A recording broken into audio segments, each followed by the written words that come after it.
Chapter 789, Each Person's Monday 9:30 a.m. Backlund Bridge Area, Iron Gate Street, Braveheart's Bar. Emlyn White stood rooted to his spot after he got down from the carriage. He stared ahead in a daze, nearly forgetting to avoid the sunlight. At that moment, the bar's main door was shut with no signs of it opening. As a sanguine who seldom left his home and only went to places like bars at night, Emlyn never expected the bar to be closed in the morning. He had left the Harvest Church in a rush via the transportation system after seeing the paper slip, hoping to obtain any first-hand intelligence. To save time, he even tolerated the cramped environment and stench of the metro. At that moment, Emlyn was somewhat peeved, but he knew that he had made the mistake. All he could do was pull a face and circle around Iron Gate Street to not waste his trip. Just as he was about to approach a rental carriage that stood along the street, he caught sight of a familiar figure from the corner of his eye. The person was wearing a brown rounded top hat and an old coat while carrying a ragged haversack. He was none other than Ian, the underground arms dealer and intelligence merchant. I have quite good intuition. I knew he would appear early. Emlyn was delighted as he stuffed his hands into his pockets and leisurely walked over, blocking Ian's way as he chuckled. "Good morning." Ian looked up and glanced at the handsome man before him, replying in puzzlement, "Good morning, Mr. White. You should have come in the evening." "It seems to be a suitable time now," Emlyn said with a smile, clearly in a good mood. "Ian, why do you always wear the same clothes and outfit every time I see you?" Ian answered without minding the question. "This can make me appear more mature while allowing me to keep a low profile. Of course, the main reason is that I lack money." The final sentence was added with a joking tone. "I look forward to your attire in summer," Emlyn said with a scoff. "I'll take off my coat." As Ian spoke, he took out 2 pieces of paper from his ragged haversack. They were the bounty notices that Emlyn had previously given him. Someone in East Borough saw this person.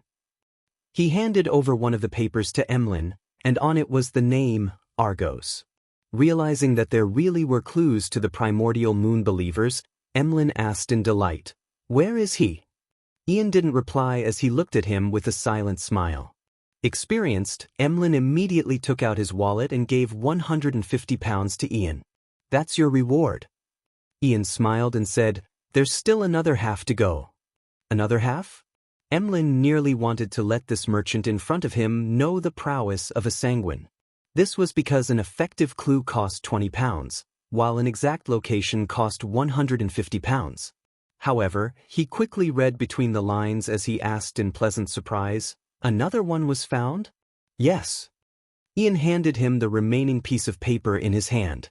"While my friend observed Argos and confirmed his residence, it was discovered that he had met with this person named Gallus Kevin. Therefore, I've obtained the residence of the 2 targets at the same time." "Very good." Emlyn emptied his wallet and gave another £150 to Ian. He was abnormally delighted. He felt that the ancestor and Mr. Fool were blessing him. This was because there were only 5 targets, and he had successfully hunted one. Now, with 2 additional clues, all he needed to do was succeed in order to declare himself victor regardless of what the other sanguine did. Ian seriously counted and checked the notes before saying with a suppressed voice, "Argos is on the 3rd story of the apartment block at East Borough's 6 Limestone Street, opposite the public washroom. Gallus Kevin is similarly in East Borough. He stays in the room beside the staircase on the 1st floor at 19 Beluga Whale Street. I will confirm your intelligence. I believe you wouldn't wish to abandon your business for a mere £300. Emlyn nodded gently as he gave a warning. Following that, he chuckled and said, "They were found so easily?" Ian's red eyes darted around slightly as he said, "First, many bounty hunters are my friends. They have many informants in East Borough. Second, those 2 gentlemen didn't have great disguises. Despite being in East Borough, they wore very different attire from the people around them. If they were willing to wear more ragged clothes and did more than 12 hours of labor work, I believe they would be hard to find in the messy East Borough. Is that so? One needs to take note of the difference in environment when hiding oneself." Emlyn muttered silently to himself, feeling as though he had learned a new trick. He didn't plan on heading to East Borough immediately. This was because even if he took action in the day, it would be very difficult to escape without causing a commotion. It was a rather dangerous act in Backlund, as it meant that the mandated punishers or nighthawks might come knocking at the door just after he sneaked back home. Emlyn planned on verifying the situation and taking action between 8 to 9 in the evening after the tarot gathering. The primordial moon believer from before was quite strong. These two likely aren't weaker. Although I have confidence, it feels unsafe only relying on myself. As Emlyn considered the problem, he waved his hand and bade Ian farewell. He rode on a rental carriage, heading back for the south side of the bridge. East Chester County, Stone City. Audrey stood behind a railing, watching the servants placing the items that had been brought from the family castle in suitable spots. The scene was bustling but orderly. I'll send someone to associate Professor Michel later and tell him that I'll be paying a visit to the Relic Search and Preservation Foundation. I hope that they've obtained some items that have been tainted with Beyonder effects. As Audrey's mind wandered, she couldn't help but smile. She was proud of her decision of donating the funds to establish the foundation. When her eyes that were as beautiful as emeralds saw the time on the wall clock, she hurriedly reined in her thoughts and turned to return to her bedroom. Susie was slumped in a corner of the bedroom. Its front paws were crossed, giving it a sense of elegance. In front of it was an opened book. There were dense lines of text written on it. Susie would raise one of her front paws from time to time to flip the page as she read with great seriousness. Every time I see Susie like that, I feel a little ashamed. Audrey, you mustn't slack off on your education. Audrey encouraged herself in silence as she approached, planning to get Susie to head outside to guard the door. Susie looked up and glanced at Audrey before standing straight up, saying, "I got it." After saying that, it briskly ran out the bedroom without closing the door. "I haven't said anything." Audrey blinked as she softly muttered to herself. She had given such instructions many times. To prevent Susie from detecting that she wanted to be alone in the room from 3 to 3:30 p.m. on Mondays, forbidding humans and dogs from coming close, she had also done similar matters at other times, pretending that there was a gathering, wanting alone time while maintaining an irregular pattern. I have to say that Susie's existence has effectively raised my motivation to learn, as well as how strictly I handle matters. I can't be inferior to a dog. But being better than this dog doesn't seem to be something worthy of praise. Audrey puffed her cheeks with a self-deprecating comment as she sat by her bed, awaiting the beginning of the tarot gathering. 3 p.m. Above the gray fog. Dark red figures shot up along the two sides of the long bronze table, materializing into different blurry figures. "Good afternoon, Mr. Fool," Audrey's greeted with a cheery voice as she bowed. The other members greeted one after another until the existence at the seat of honor nodded in response. While sitting down, Furs couldn't help but look at Mr. World, wondering what she should use as an opening. Apart from passing on her teacher's reply to Ma'am Hermit, she planned on doing a few matters. 1. She wanted to tell Mr. World that due to the difficulty of the mission, she would pay him more, but it required him to wait. This was because the sale of the houses took time. 2nd, after brainstorming, she thought of a good way that could earn money and raise her strength. She had gained inspiration from the world's actions: rent out Laymanos Travels. When a member needed an item to temporarily raise their combat strength to deal with certain situations, they could rent Laymanos Travels from her. The rent could be paid in two forms: cash, which wasn't too expensive, or to record Beyonder powers instead. This also meant that the renter had to guarantee that the spellbook was returned with more filled pages. Of course, as the provider, Furs would record useful apprentice powers like door opening, providing the renter with relevant help. A problem that could easily happen in this transaction was that the renter might not return it, but with Mr. Fool witnessing these exchanges in the Tarot Club, Furs believed that no one would be blinded by greed. And the death of the renter was a low-probability event for losing Laymanos Travels. But with everyone knowing that they could pray to Mr. Fool in times of danger, death was an even smaller probability. How can there not be any risks when doing business? I will talk to Mr. World about when he will use it so that there won't be any conflicts. Furs retracted her gaze and heard Ma'am Hermit speak. "Honorable Mr. Fool, I have 2 pages of Roselle's diary this time. Ever since contact was made with Queen Mystic, The receiving of diary pages has stabilized in a rather terrifying manner. Klein nodded slightly and chuckled. Very good. After a brief silence, Katlia conjured 2 yellowish-brown pieces of paper. They leaped into Mr. Fool's palms as if they had tunneled through the spirit world. Klein slowly lowered his gaze at the diary in his hands. December 29th. It's almost a new year again. All the mausoleums have been built. What's done cannot be undone. Chapter 790. The end of the diary. All the mausoleums have been built. What's done cannot be undone. Klein looked at the diary page in his hand as his thoughts boiled over as ideas kept emerging and shattering. From his point of view, this diary page of Emperor Roselle nearly proved his previous conjectures. He had chosen to forcefully switch to the Black Emperor pathway in his later years, doing so at the cost of going mad to become a Sequence Zero true god. What drove the Emperor to make such a decision? What did he discover that resulted in his agitation, rashness, and loss of composure in the previous diary entry? And compared to back then, his emotions in this diary entry appear calm and composed, but it feels like he is even more extreme. It's hard to imagine what the Emperor experienced or encountered in his later years that resulted in him having such an abnormal situation. The madness that angels are embroiled with to begin with, or is it something that had happened to the faith of the believers that kept him anchored, his rationality? He was normal. Shouldn't he hold back a little and strive for certain outcomes before finding an opportunity to devour the hidden sage? Klein instantly thought of many things, but he was unable to find any evidence.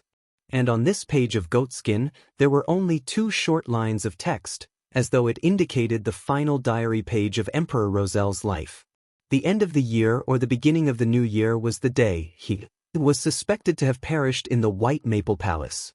An emperor of an era, a transmigrator's last words? Klein sighed silently as he flipped to the goatskin beneath.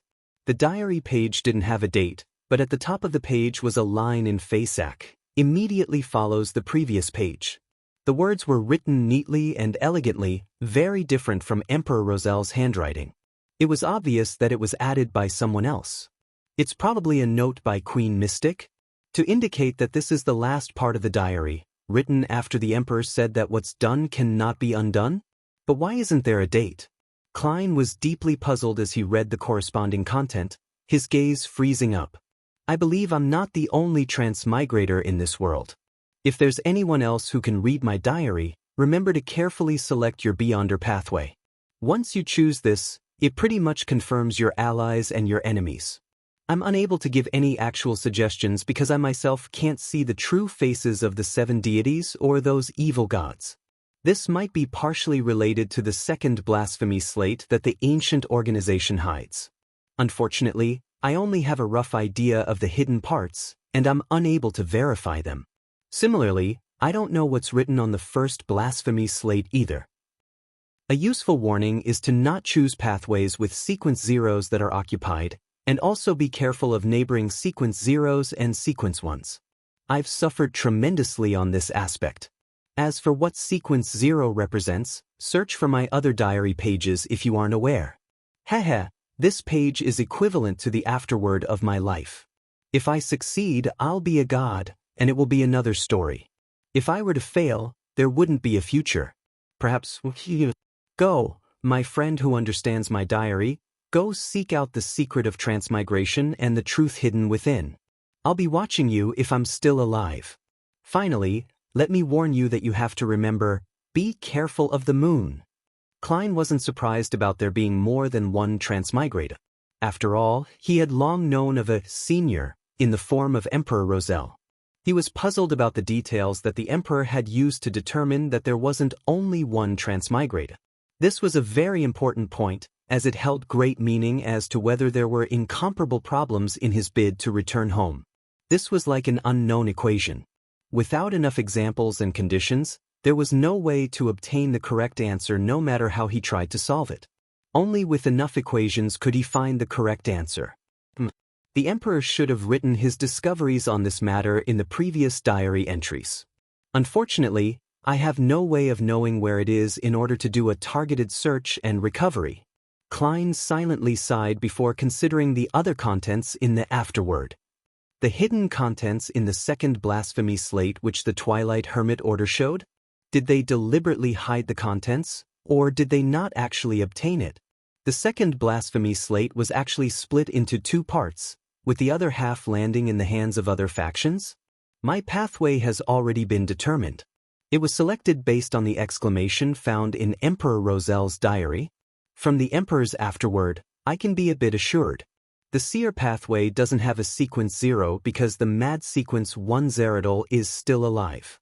And according to the law of Beyonder characteristics conservation, this subdivision part can probably be called the law of incompatibility. If there's a sequence 1, there's no sequence 0. I need to be careful of Zeratol, Mr. Dor, Blasphemer Amon, and Palaz Zorost, as well as the other sequence 1s who exist in these 3 pathways. What does being careful of the moon mean? Be careful of the primordial moon? That could be said directly. Wait, the Emperor apparently had thoughts of exploring the Crimson Moon before. Could it be that he finally committed himself to do it and discovered something on the moon, which is why he warned other transmigrators to be careful of the moon? The moon has something to do with transmigration? Yes, the Emperor's tone indicates that he still has some contingency plans, and he might not completely perish. He might be watching me. There should also be clues to such matters, and they should also be written in the earlier diary entries. As conclusions and puzzlements flashed through Klein's mind, he finally turned solemn. He made the diary in his hand vanish and looked towards Katlia. Do you have anything you want to ask? Katlia nudged the heavy glasses on her nose and politely bowed her head. Honorable Mr. Fool, I wish to know if Emperor Roselle is still alive. This question snapped the other members of the Tarot Club out of their own thoughts as they looked towards the end of the bronze table in agitation. Although Emperor Roselle being alive wasn't directly related to them, nor would it bring any obvious influence, this topic was enough to stir the thirst hidden deep in the hearts of people regarding rumors and gossip. I thought I would be immune to such matters after advancing to a psychiatrist. Sigh. I'm really curious. Audrey looked at Mr. Fool with bright eyes as she waited for him to give the answer. Only Derek was uninterested in the matter. The reason why he looked at Mr. Fool was solely because everyone else had done so. Indeed, Queen Mystic's questions are basically targeted at the diary pages she provides. Klein didn't feel stumped as he skillfully chuckled. Perhaps. By using the answer, perhaps, he was expressing that Emperor Roselle had the hope of saving himself. As for whether he eventually succeeded or whether there was an accident, it wasn't in the scope of the question that might not have an answer. Perhaps Mr. Fool is implying that Emperor Roselle might still be alive? Katlia and company felt as though they had heard the greatest secret in the world as they felt a little agitated and excited. However, they could also sense the underlying tone in Mr. Fool's words. Due to the lack of diary entries and with him having just awoken recently, he was unable to determine if Emperor Roselle had seized an opportunity. To determine that would require more clues and evidence in the future. Regardless, Emperor Roselle was likely mentally prepared for the assassination. Without giving Justice, the Hanged Man, and company to think of the related problems, Klein leaned back and said with a calm tone, "That's all from me." Furs hurriedly snapped out of her fantasizing of Roselle's late years as she looked to the end of the bronze table. Honorable Mr. Fool, I wish to communicate privately with the world. It will end quickly. What does she want to communicate with Gehrman Sparrow about? Isn't Mr. X's matter over? Klein thought in puzzlement as he nodded gently. Yes. Following that, he blocked the senses of the other members and controlled the world to chuckle hoarsely. Is there anything else? Furs deliberated for 2 seconds and said, "This is the matter. Mr. X's had allowed me to receive a handsome reward. I believe that I didn't pay enough on this matter to match the difficulty of the mission. Therefore, I wish to compensate you. How much do you wish to receive?" Not bad. You actually want to compensate me without any prompting? Although Miss Magician is a little greedy on gaining petty advantages, she's still an honest person. It's very normal to earn some profit while making a transaction. It's not considered greedy. The pleasantly surprised Klein sighed inwardly in praise as he made the world chuckle. "How much can you pay?" Furs hesitated for a moment and said, £5,000. She had used the £10,000 price she had informed her teacher and planned to split it evenly with Mr. World. Furthermore, she needed the recipe, crystal ball, and beyonder ingredient. Thus, she planned on selling the two properties and give him money directly. And as for the reason why Furs was this generous, it had to do with the mission being harder than she had expected while also paying too low a price. In addition, she was increasingly fearful of the World Gehrman Sparrow. She didn't dare to offend the crazy adventurer and terrifying bounty hunter. The Abraham family gave quite a huge reward. Klein controlled the world to say with a laugh, "If you can use large amounts of gold coins in place of notes, you can pay less. It will just depend on how much you can gather." "I'll try my best." Although Furs was very puzzled over why Mr. World valued gold coins that much, she didn't dare to ask. He had done the same with Ma'am Hermit's transaction previously. She paused before asking, "Mr. World, when would you need to use Layman's Travels?" "I plan on renting it out before and after that period in order to earn some money and be under powers." "Rent it out? Rent out a mystical item?" Klein was taken aback upon hearing that. He never expected Miss Magician to have such business-oriented mind. Chapter 791. New model. As a youth that came from the internet age on Earth, Klein quickly understood Miss Magician's idea, how she prepared to do it, and what she was relying on. Isn't this sharing economy? With the Tarot Club and the Fool, there's no technological limitation. Miss Magician is usually lazy and doesn't have a strong presence, but I never expected her to have sharp acumen on such matters. It also stems from me requesting to borrow the spell book. Regardless, to be able to quickly be inspired and set up a business model is pretty good. Klein deliberately made the World Gehrman Sparrow hesitate for a few seconds before saying, "I might need it this weekend and next week."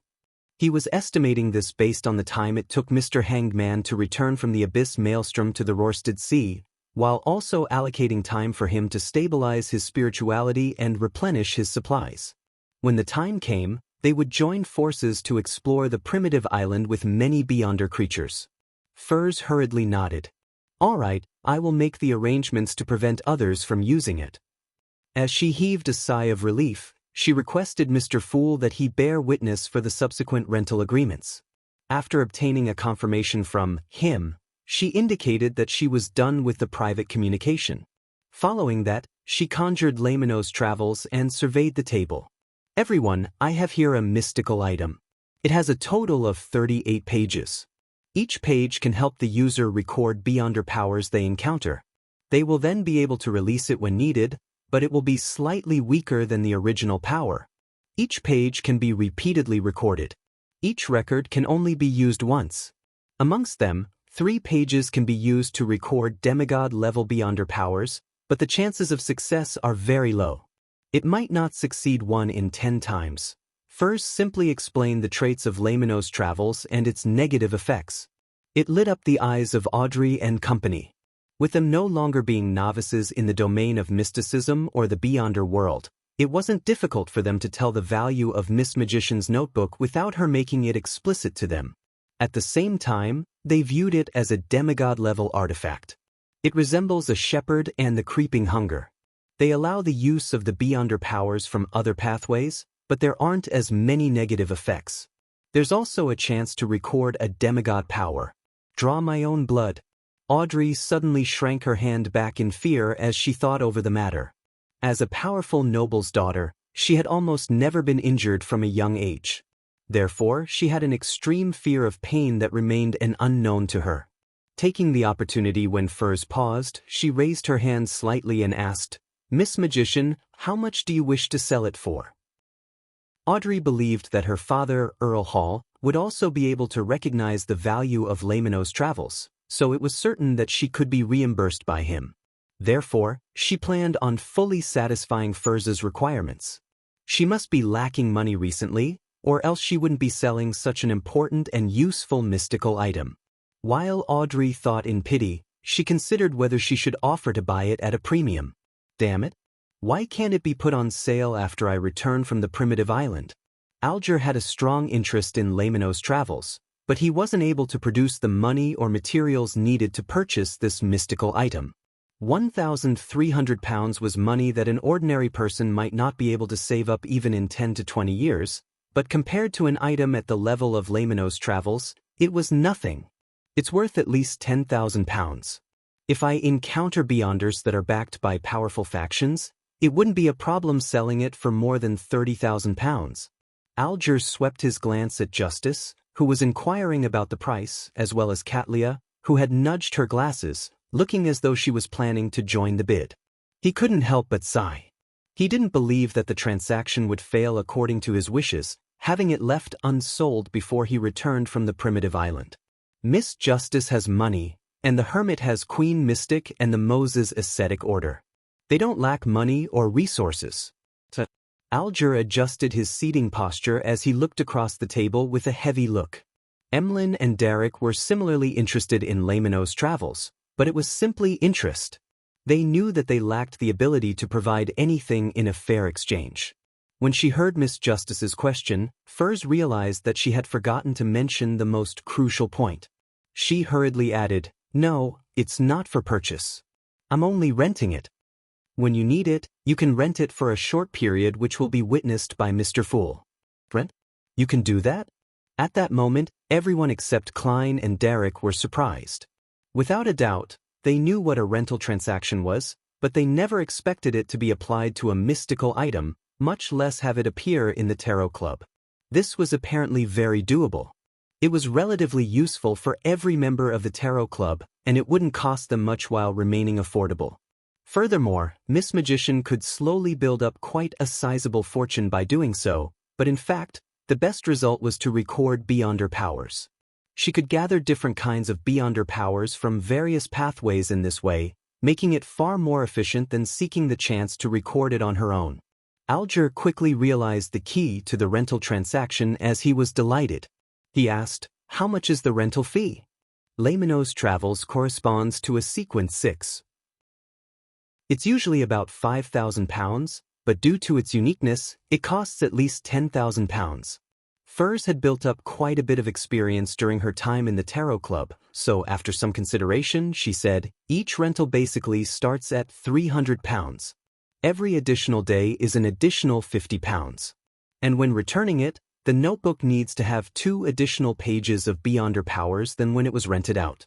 If there's only 1 blank page or no blank pages when it's rented, one just needs to fill up the full book." Having 2 additional pages didn't mean 2 additional powers. That also meant that they could use any of the Beyonder powers in Lamino's travels. One just needed to make up for it later. There was no need for it to be of the same type, as pages were all that mattered. £50 a day, £1,500 a month. If it's possible, I can keep renting it. Audrey did a simple count of the costs. Alger was thrilled when he heard that as he said with an unperturbed look, "I plan on renting it for 2 days, but the exact price needs negotiation. It will be adjusted based on what Beyonder powers are recorded in the notebook." He felt more confident towards his exploration of the primitive island. "When do you plan to rent it?" Furs asked, delighted that she had business right away. "I'll be renting it for 2 days sometime between this weekend to next weekend." "The exact time hasn't been determined," Alger replied without any hesitation. Furs immediately frowned as she said apprehensively, "This period of time has already been reserved for Mr. World." "Reserved for the world? When did this happen?"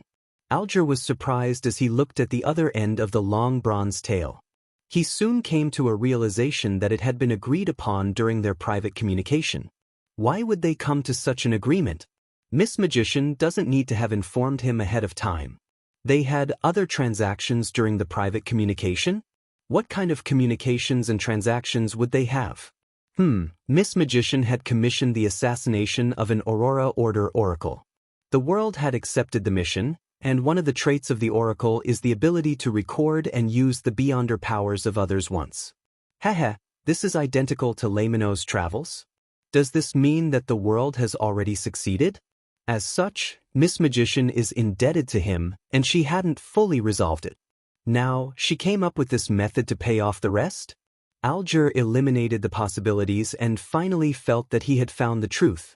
Without anyone catching wind of it, the world Gehrman Sparrow had already hunted an Aurora Order oracle, an oracle suspected to be a sequence 5. This secretly made Alger feel alarmed because he was about to cooperate with the world soon. Thankfully, there's Mr. Fool bearing witness. As a blessed, Gehrman Sparrow wouldn't violate the agreement he makes in front of a god. Alger consoled himself and retracted his gaze from the world.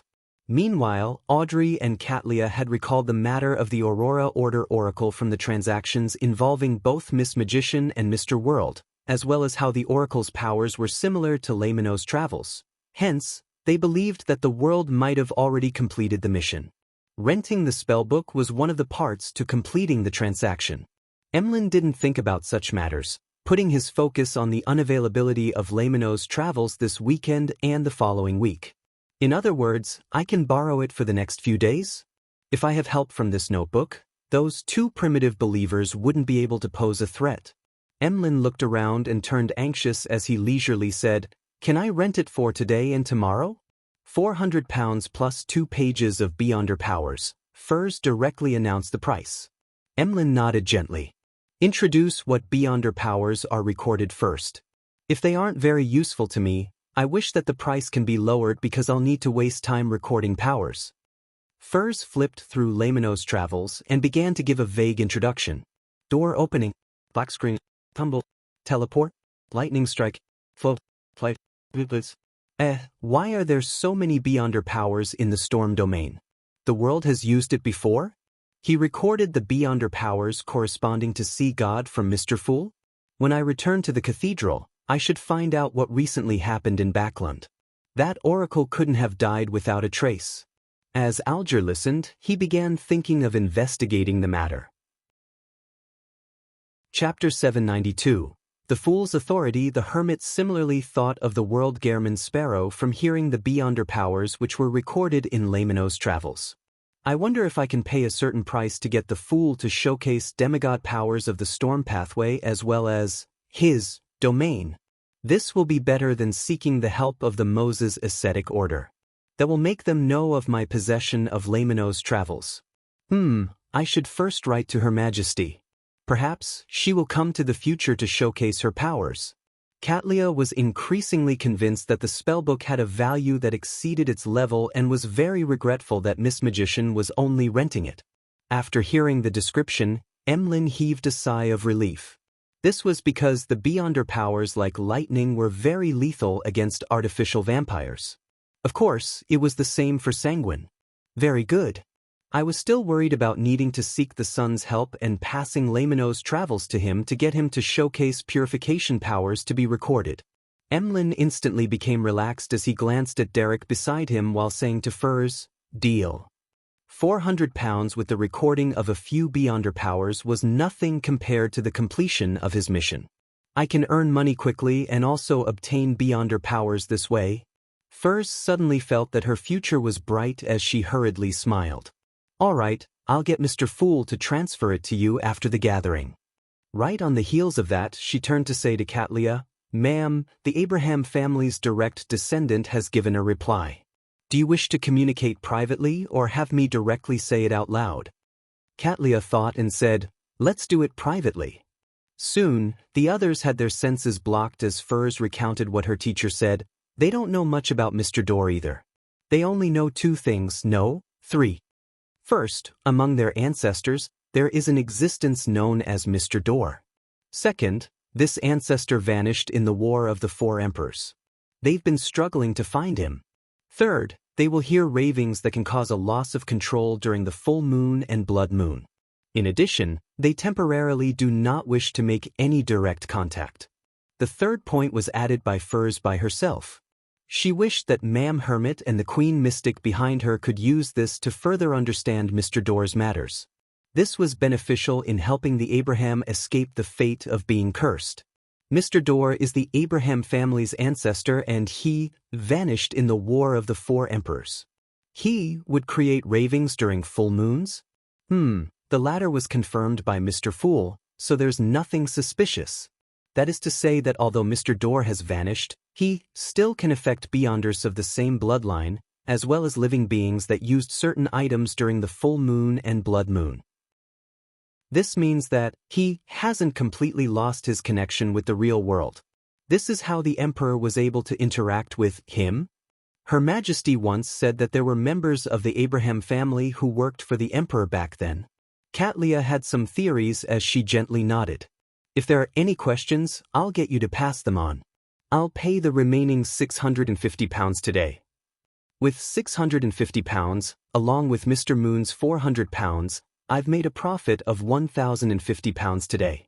Together with the £730 from before, as well as the sale of the 2 properties to pay Mr. World, I might still have £1,000 left. My savings are about to exceed £3,000. This way, I'll have the money needed to purchase the other main ingredient for Scribe. I might still have some left over. At that moment, Furs suddenly found herself a little wealthy. This made her consider helping purchase the Interrogator Beyonder characteristic for Zio to make up for the risk she had to endure over Mr. X's assassination. After the blocking of senses was lifted, Furs heard the World Gehrman Sparrow speak before she could say a word. I need a mystical item from the Marauder pathway. It can be at sequence 9 or 8. Katlia considered for a moment and said, I can ask around for you. However, items of the Marauder pathway aren't common. There might be a premium involved. No problem. Klein controlled the world to provide the response.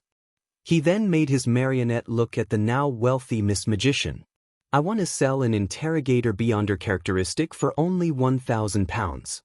Typically, this sequence 7 Beyonder characteristic, which could be used as a main ingredient, should have been priced around £1,200, but Klein had 2 sets at the moment. Furthermore, considering how he had used Miss Zio's identity to participate in Mr. X's gathering, there was a certain degree of danger he was bringing to her. Therefore, he gave a slight discount. It's only £1,000. That's like a sale at a department store.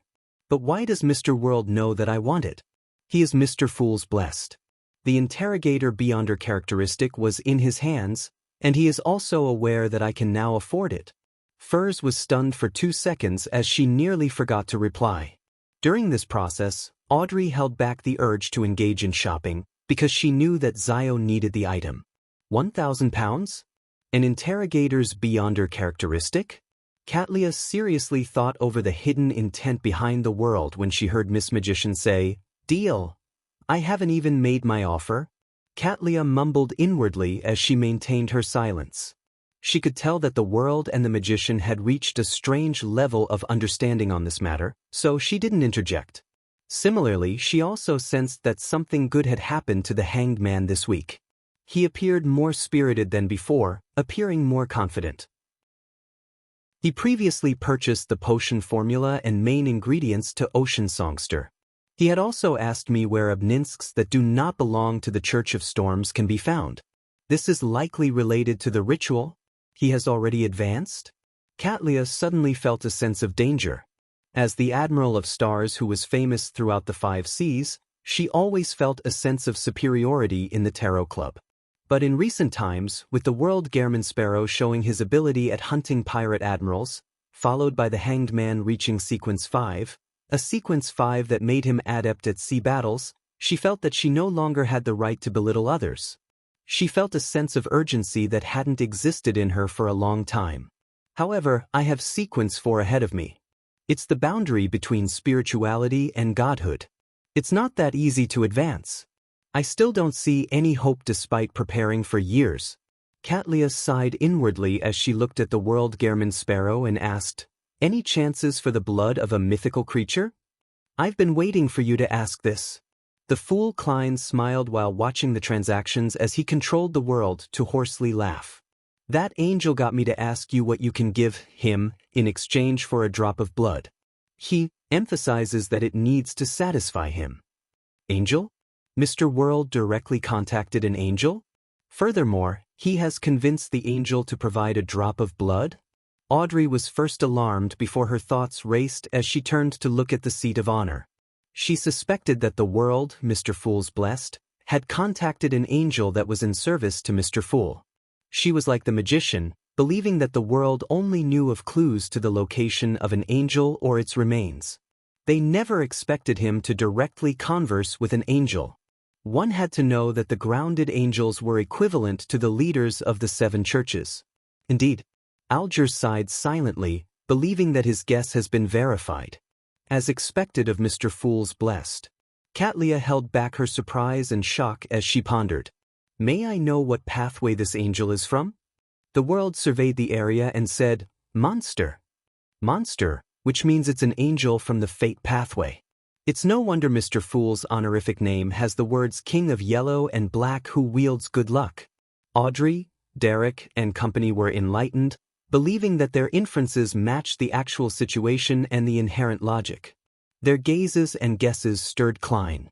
He realized a corresponding problem. In the honorific name he fabricated, the description of wielding good luck had successfully been directed towards the mysterious space above the gray fog. Is this related to why the people from the fate pathway can see my uniqueness?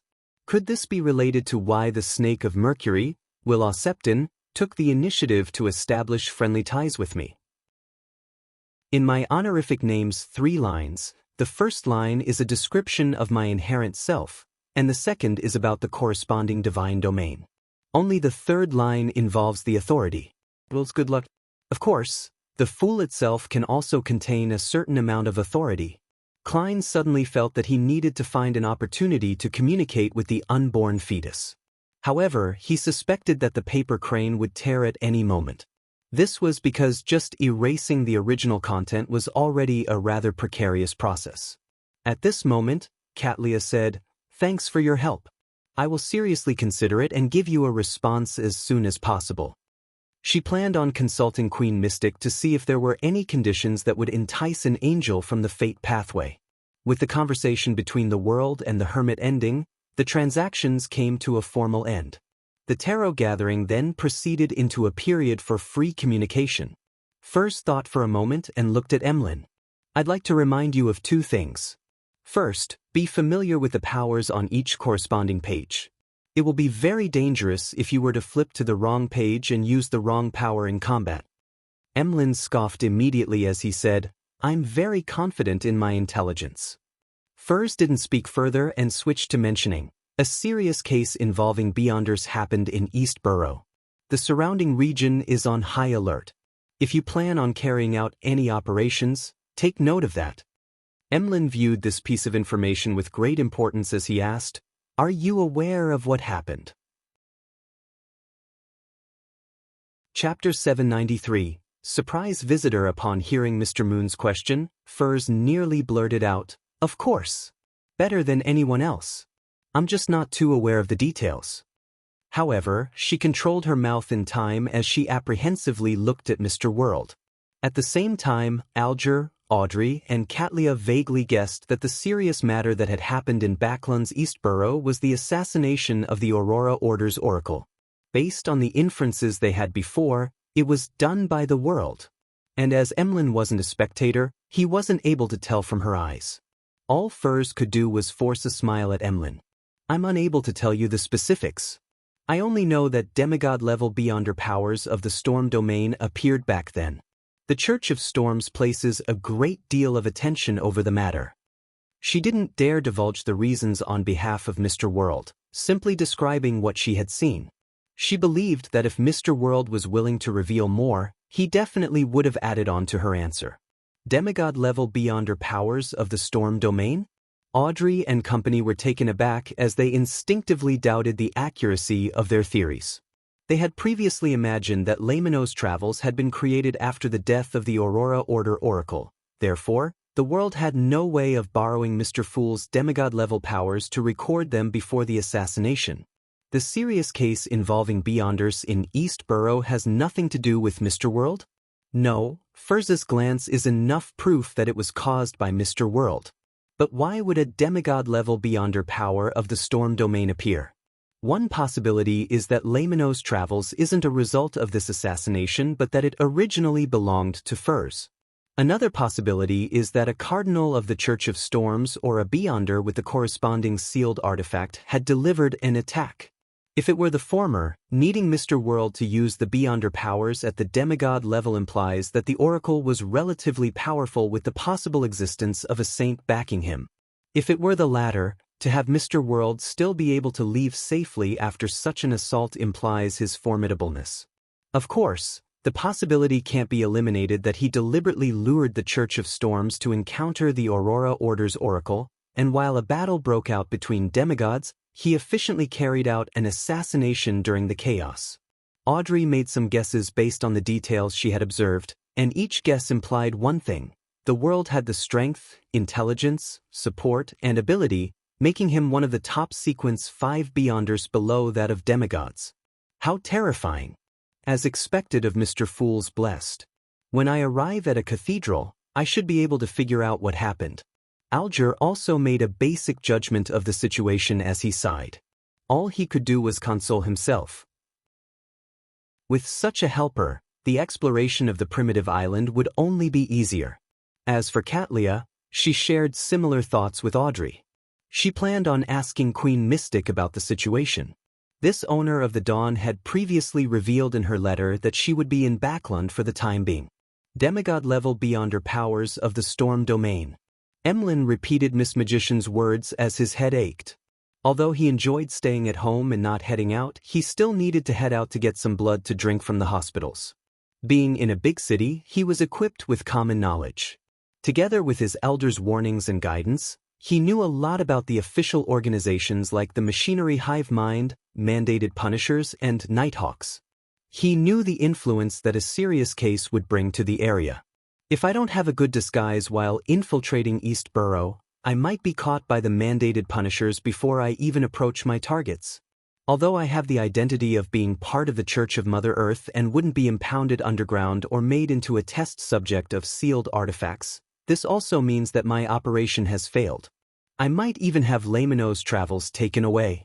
During such times, taking the sewers would be even more dangerous. Who knows how many official Beyonders are lying in ambush over there? Emlyn suddenly felt that what seemed like a simple mission had turned difficult. He quickly came to a decision that he would take action in the latter half of the night.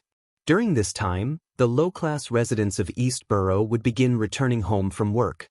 Although it was dark, the streets would be bustling. Even if the Mandated Punishers had 10 times more manpower, it was impossible to carry out any strict surveillance and single out every possible suspect. The next important step is to plan the operation to finish off the 2 artificial vampires without causing much of a stir.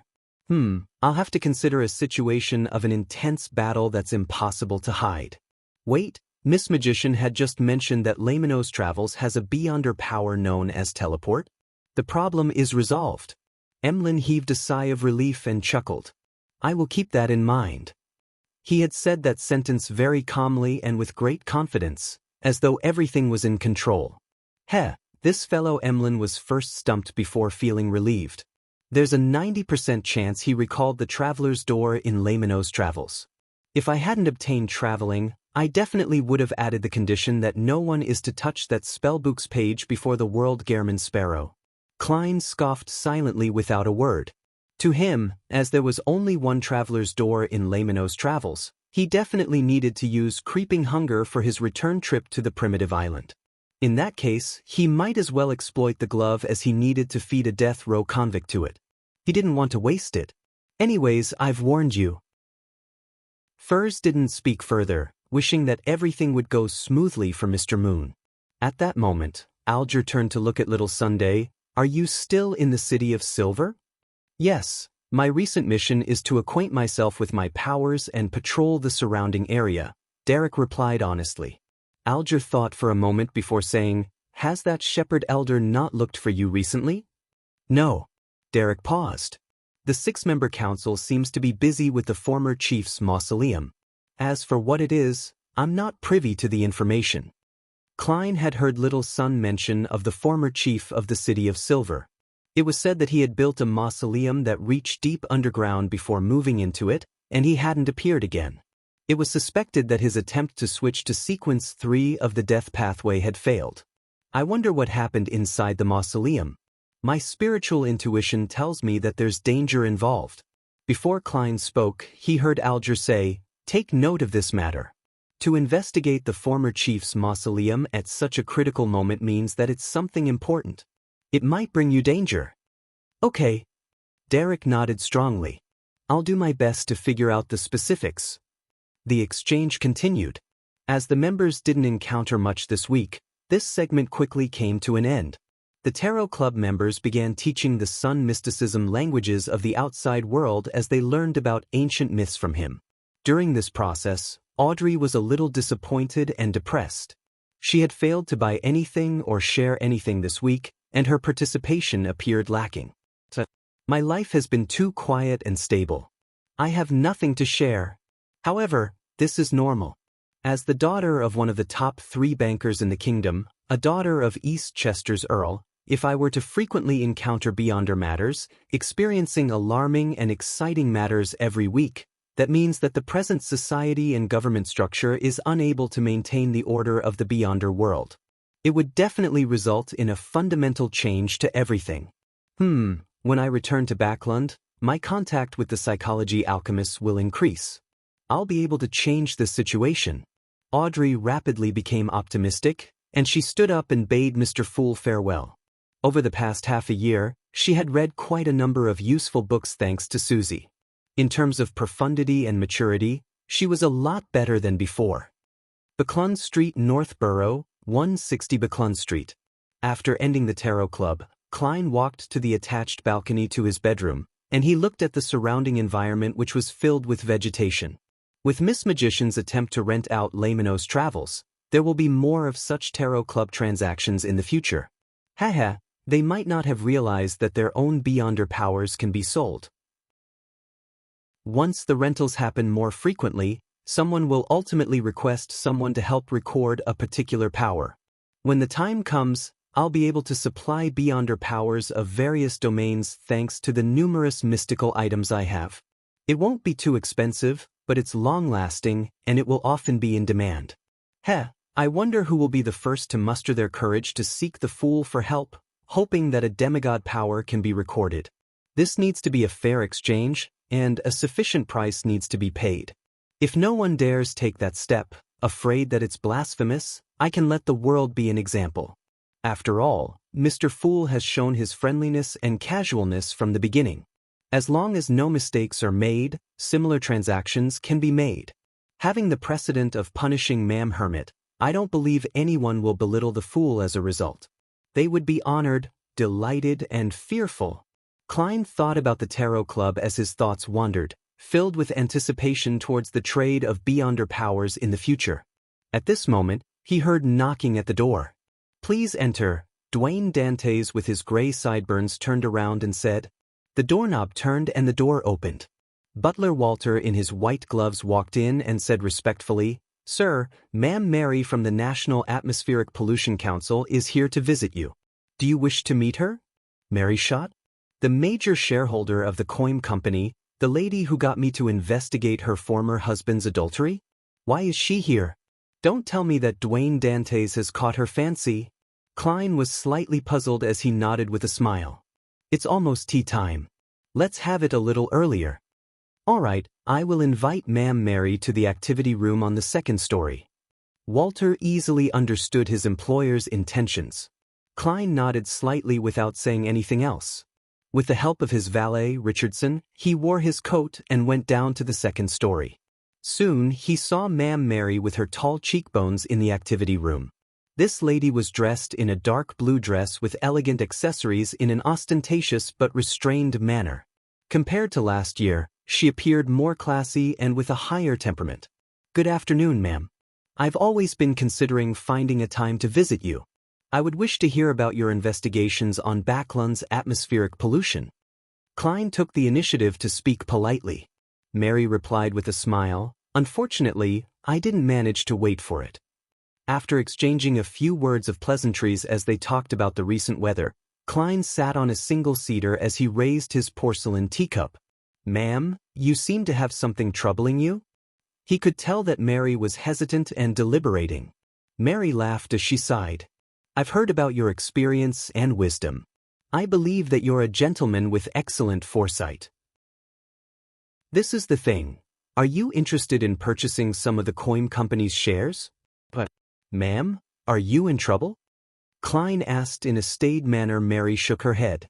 Someone else is selling them. Chapter 794. Short-term investment someone else is selling? Klein ruminated over those words without immediately asking. After the servant placed the silver 3-layer tray down for high tea and left, he said with a smile, "Ma'am, why don't you purchase it yourself? Even a blind person knows that loan will place more attention on environmental pollution in the future. Therefore, the coin company that deal with anthracite and high-quality charcoal definitely has a promising future. It being worth $500,000 or even £1 million wouldn't be a fantasy. Of course, the premise is that the company's management can keep up with the corresponding expansion. In such a situation, the acquisition of shares in the coin company is definitely a profitable business. If I were you, I'd take it for myself, no matter how much debt I get myself into." Mary used 2 fingers to pick a cucumber sandwich from the bottom silver tray, took a tiny nibble, and slowly chewed before swallowing it down. With this as a buffer, she finally organized her words. Ever since the law to fix atmospheric pollution was passed, the coin company has been rapidly developing. The faces of the shareholders have begun changing. As you know, people who have their sights on money will often have good business sense. And behind them, there are usually some powerful figures at play. If I weren't a member of the National Atmospheric Pollution Council and had used this to get to know quite a number of nobles and high-ranking government officials, I believe I wouldn't be able to withstand the pressure, and I would end up selling my shares at a relatively good price. I would then leave the stage with a considerably good profit. But even so, most of the shares will quickly concentrate, and I'll quickly lose my status as the highest shareholder, losing control over the company's direction. This is something I inherited from my father. I don't want it to become somebody else's toy. I wish for it to slowly develop into the biggest anthracite and high-quality supplier to Backland, or even all of the Lone Kingdom. Heh, it's not that I haven't tried other solutions. I've pledged my shares and sold my property, investing a large sum of my liquidity into it, absorbing 15% of the shares in secret, as well as requesting friends that I can trust to help. I've obtained a total of 10% of the shares, and together with the 20% I originally had, I hold 45% in total. The current situation is that a minor shareholder suddenly decided to liquidate his 3%, and my friends and I temporarily do not have the money to acquire it. This is a commercial war. This was a first for Klein, who was accustomed to dealing with Beyonders. He found it fresh but also unfamiliar. He similarly reached out his hand and selected a sandwich which had high-quality turkey at the bottom of the 3-layer tray. As he ate, he contemplated for about 10 seconds and said, "The shares that you acquire later can also be pledged, right? There won't be enough time. The other party has already provided an offer, and the transaction can be closed at any time," Mary said as she finished the food in her hand. Klein leaned back into his sofa in a relaxed manner. "Why did you come to me?" Upon hearing the question, Mary heaved a slight sigh of relief. "First, you must have brought quite a sizable amount of money to Backland. You wouldn't need to raise funds through different means. Second, you just came to Backland, so you aren't deeply involved with the other party or in other aspects. This also means that I'm not afraid that you would violate the terms of the agreement. Even if you choose to align with them, you'll have to consider if it's worth violating the law. Third, although we've only met once, I believe you are a very dignified and knowledgeable gentleman. Your praise is leaving me a little embarrassed. However, it also means that my acting performance as Dwayne Dantes is effective. At the very least, everyone knows that he's a middle-aged gentleman with foresight and competence, with plenty of money that he has nowhere to invest. Considering the original £16,493 and Miss Magician's £6,000, as well as the £48 provided by Mr. X, I have a total of £22,991 and 5 gold coins. Even if I deduct the £5,987 I owe Miss Messenger, I'll be considered a true tycoon. Many people with assets worth £100,000 might not have that much liquidity." Klein couldn't help but do a count of his wealth as he asked with a smile, "Ma'am, what do you wish for me to do?" Mary sipped some tea and said eloquently, "Acquire the 3% shares. But before that, I'll sign 2 contracts with you. The first contract stipulates that I'll forcefully purchase the shares from you in 3 months and buy it at the highest price over this period of time. The corresponding tax will be shouldered by me. The second contract stipulates that we act in concert. In addition, I will make you a member of the board of directors for the coin company. You will enjoy the corresponding perks as you monitor the company's development. This will help you be integrated even better into high society." Sounds like a sure win. It's equivalent to me providing a loan, and Ma'am Mary will repay me with a certain amount of interest and social resources. And compared to a debt agreement, I'll be holding on to the shares of an excellent company. It's more secure. After all, we are considered strangers. Of course, that's under the premise that the coin company itself is all right. This is also why she's making me a director. Klein analyzed the conditions proposed by Ma'am Mary and slowly felt enticed by them. From his point of view, Dwayne Dantes needed some investments. Otherwise, he would appear suspicious. Then, selecting the kind of investment was a rather important problem since it had to be considered that Dwayne Dantes might have to give up everything and leave Backland because of his operation's failure or success. When the time comes, there's a chance to take away the money, but I can forget about the shares. This kind of investment, one that allows me to quickly recoup my investment, meets my requirements. I might even earn quite a bit. Klein contemplated for a moment before warmly smiling. Helping a lady resolve problems is something that I need to do. Ma'am Mary immediately felt relieved. Just as she was about to say something, she heard Dwayne Dantes' attractive voice continue. "However, I'm rather cautious in regards to any investments I make. I will hire a lawyer and an accounting team to investigate the coin company's situation. I'll try to reach a conclusion as quickly as possible, and if there aren't any problems, we can begin our cooperation. Aside from that, I will also do a divination." Klein silently added inwardly, "Definitely." Ma'am Mary smiled and added, "I'll bear the costs for such expenses." Klein didn't reject the offer as he nodded and said, "How much would the 3% shares cost?" "The current valuation is £9,600, but the shareholder believes that the coin company has a promising future, so it can't be lower than £12,000.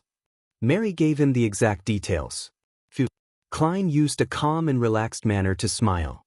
"That's still all right. Dwayne Dantes is indeed rich."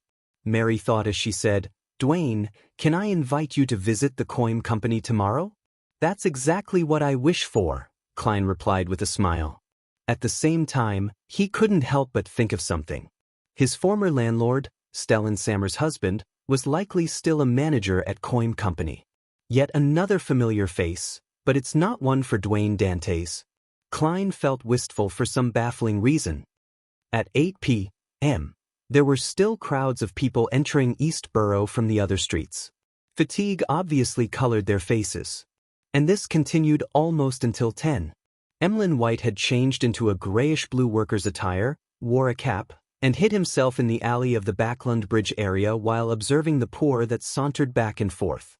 Although he didn't have any experience in disguising himself, he had eyes and brains.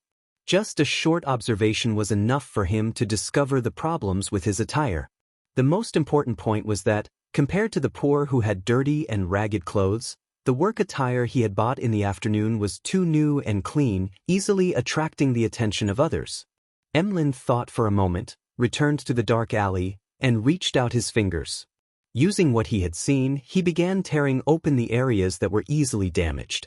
Then, he observed his surroundings as his facial muscles gradually distorted into a grimace. With a look of contempt, Emlyn came to the wall, closed his eyes, and began dabbing the dirt onto his clothes and pants. The smell of coal, the smell of rotting mud. Emlyn subconsciously extended his palm away from himself as he covered his mouth with his other hand.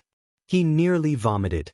At this moment, he realized that having an extraordinary sense of smell wasn't necessarily a good thing. After a few minutes of excruciating torture, Emlyn finally finished his disguise. Even his handsome face was stained with coal. With this disguise, he hunched his back and slipped into the crowd, quickly entering Eastborough without garnering any attention. As he walked, Emlyn realized a problem. He wasn't familiar with the roads at all. He had no idea where Limestone Street or Beluga Whale Street was in Eastborough, while most of the street signs had already been damaged. An assassination attempt really is a troublesome matter. Emlyn mumbled as he began asking around for directions. After nearly an hour of hard work, he finally arrived at Limestone Street. The streets were narrow, with the buildings on both sides leaning close to each other. Even in the day, it appeared dark. At night, it gave off a terrifying sense of creepiness and darkness. But to the sanguine, such an environment wasn't bad. The only problem was the dirt and messiness.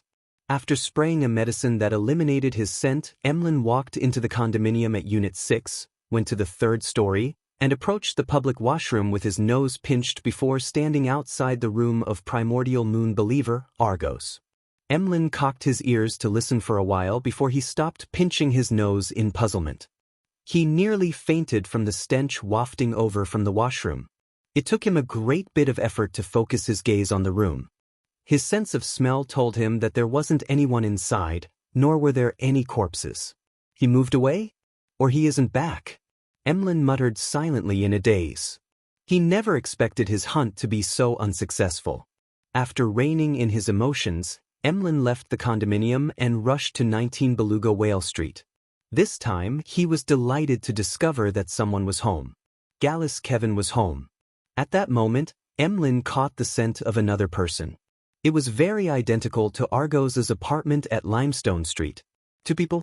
There are two people in the room. Argos isn't home because he came to Gallus Kevin. Emlyn's expression suddenly froze. He wasn't worried if it was one-on-one. But if it was one against two, he was still a little fearful with Lamino's travels. After all, the two of them were artificial vampires with rather significant strength. Chapter 795. Patience as a sanguine who liked to stay home. The number of battles Emlyn had involved himself in could be counted on one hand. Furthermore, he had never attempted fighting in the state of a numbers disadvantage. Be it his attack on the previous primordial moon believer, or resisting Bishop Utravsky from the Harvest Church, he basically had the numerical advantage in being the worst at one-on-one fights. Thinking back to the failure of his family of 3 attempting to defeat the half-giant bishop, Emlyn's expression turned livid as though he had recalled the torture he suffered back at the Harvest Church. As there weren't many residents living here, and with Gallus Kevin having sharp senses as an artificial vampire, he didn't dare stay outside the door for too long. He quickly walked past the area and walked to the end of the corridor and hid in the shadows. What should I do next? Emlyn leaned against random objects that blocked the crimson sunlight as his thoughts rapidly whirled in an attempt to find a solution with his pitiful amounts of experience. Gradually, the words which the hanged man had taught the sun surfaced in his mind. Patience is an important premise when dealing with many situations. Only by being able to curb your urges and irascibility will you be able to avoid danger to the greatest extent. At times, tolerance is very important. Tolerance. Emlyn nodded indiscernibly and knew what he needed to do. He planned on laying in ambush until Argos left. As this wasn't the artificial vampire's residence, it was certain that he would leave. When the time came, Emlyn could deal with a one-on-one situation. Patience, tolerance, waiting. Emlyn repeated these words inwardly so as to resist the damage the surroundings were dealing to him.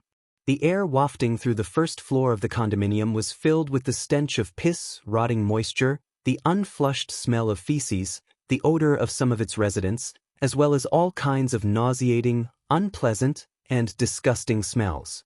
Mixed together, they were like a poison that ate at Emlyn's senses. For the first time in his life, Emlyn wished that he could slice off his nose. He had the feeling as though he was stuck in an abyss or was in hell suffering torture. Patience. Tolerance. Waiting, he mechanically chanted the principles, finding each second that passed excruciatingly long. Finally, he saw Gallus Kevin's door open. A thin dark brown figure walked out. His cheekbones protruded, and he had a high, sharp, and crooked nose. He was none other than the primordial moon believer, Argos. At that moment, his face had patches of swollen festering that looked disgusting. Indeed, as that young boss, Ian, said, these fellows wear clothes that are clean and tidy, completely unlike the residents of East Borough.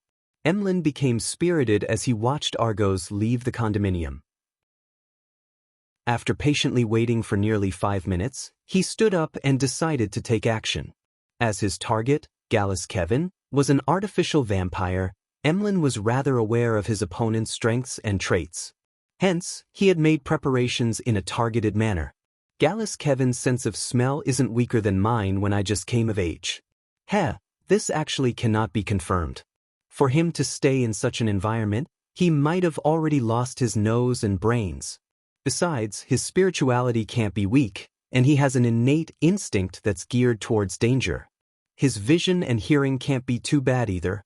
As Emlyn viewed his opponent with scorn, he consumed a potion and sprayed out a liquid to cover his body's scent again. Right on the heels of that, by consuming the potion and spraying it on like last time, he hid his body and attire, disappearing as though he had been wiped away by an eraser. In a dark, uninhabited corner, a palm-sized notebook which was bronze green in color had suddenly appeared out of thin air, as though it had passed through a transparent screen. It began flipping itself almost silently before fixing onto a white page that was filled with astromancy symbols.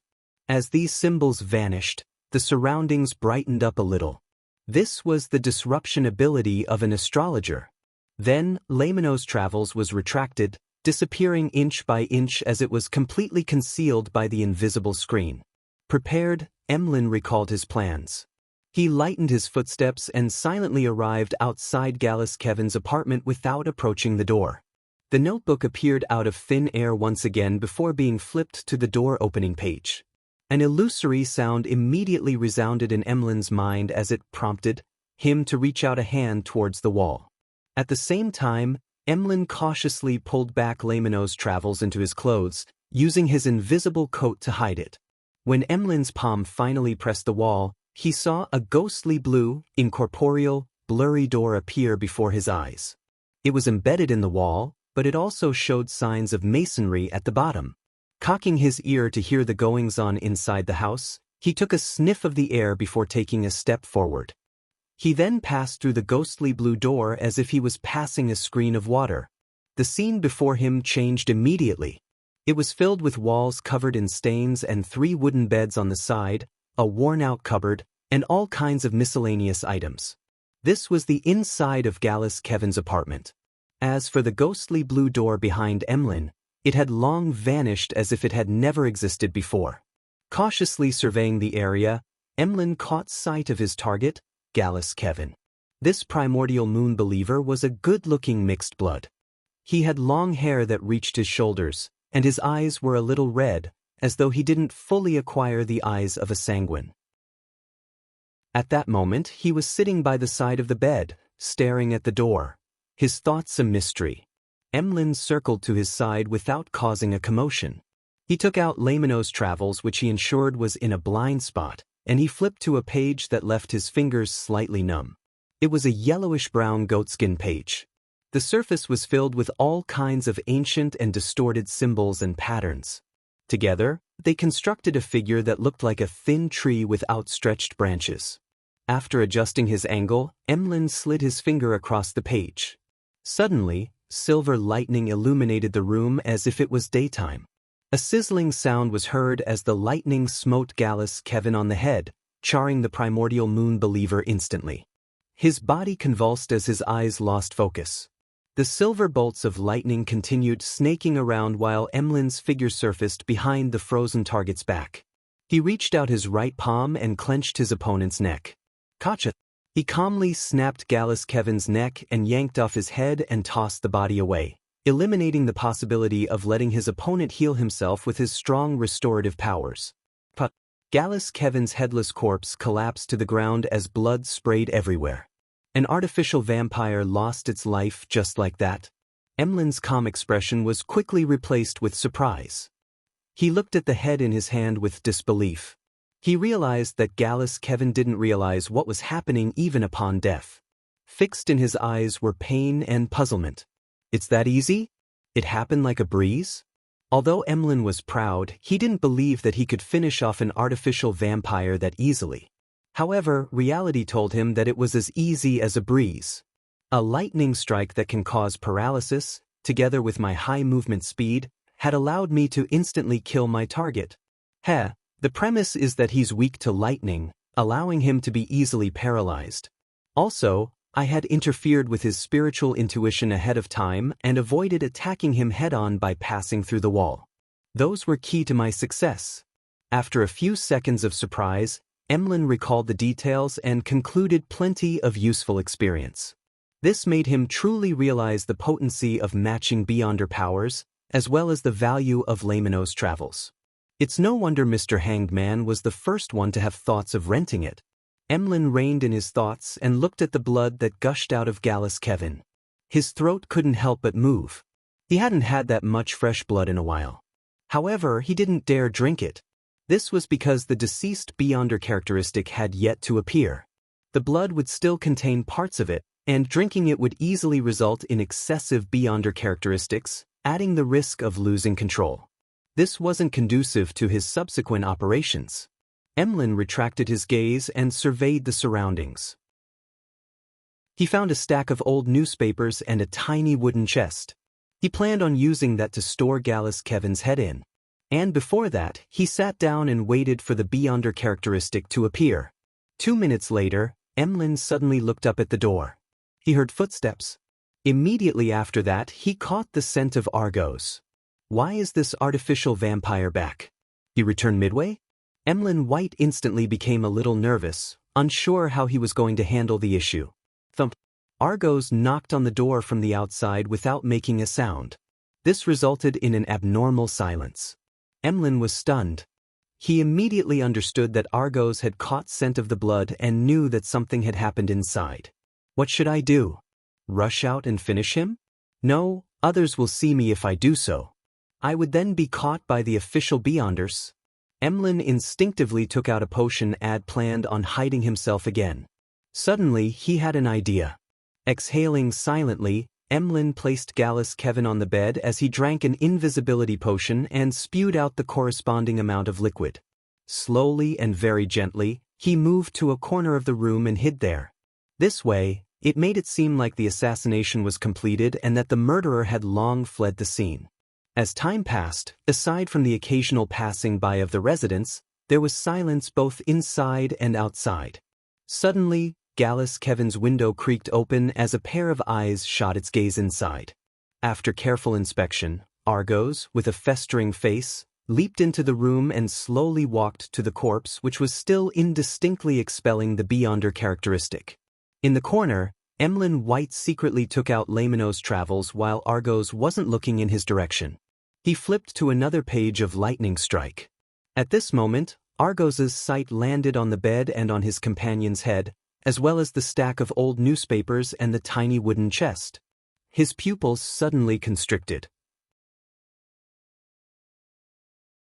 Chapter 796, Slowly Becoming Proficient Not Good. Emlyn White traced Argos's gaze and realized that he had forgotten to deal with the old newspapers and the tiny wooden chest. Although they were part of the room, they were placed in different parts of the room. Now, they were put together, making it appear rather odd. It was as though someone had wanted to do something with them before having to give up for the time being. Then, why would there be a need to give up? Was the person alarmed by the knocking of the door? That means that the murderer hadn't left and is hiding in a particular corner of the room? Similar thoughts flashed in Argos's and Emlyn's mind at the same time. However, one of them was feeling perplexed, while the other was reverse inferring the other party's thoughts. No good. The two vampires reacted at the same time as Argos lunged to the side as he emitted thick black gases that resembled a bat's wing. As for Emlyn White, his finger quickly swiped across the opened Lamino's travels. Suddenly, a silver hue appeared, illuminating the room again. The lightning that branched out didn't hit Argos and ended up hitting the ground beside the bed. It broke up into countless thin bolts that snaked towards conductive materials. Here, the wing which Argos used thick black gases to create seemed to attract the lightning. It was pursued by the snaking lightning as they struck him, spreading across his body. Argos became numb for a second and crashed down to the ground before he could leap up. Emlyn hurriedly flipped through Lamino's travels and once again slid his finger across a lightning strike page. Although he didn't know why there were so many pages of lightning strike, with them taking up nearly half of the yellowish-brown goatskin, he was overjoyed that he could keep using them. The silver bolts of lightning crashed down, smiting Argos, causing his body to emit black smoke despite having just recovered from his numbed state. Failing to leap away, his body began to convulse uncontrollably. Seizing this opportunity, Emlyn White bent his knee and leaped forward with his feet, approaching Argos with afterimages trailing behind him. Then he wrapped his right arm around Target's head, easily flashing behind him. Gotcha! Argos directly saw his back. His eyes filled with blood as the few festering parts on his face burst open as deep and illusory darkness poured out from inside.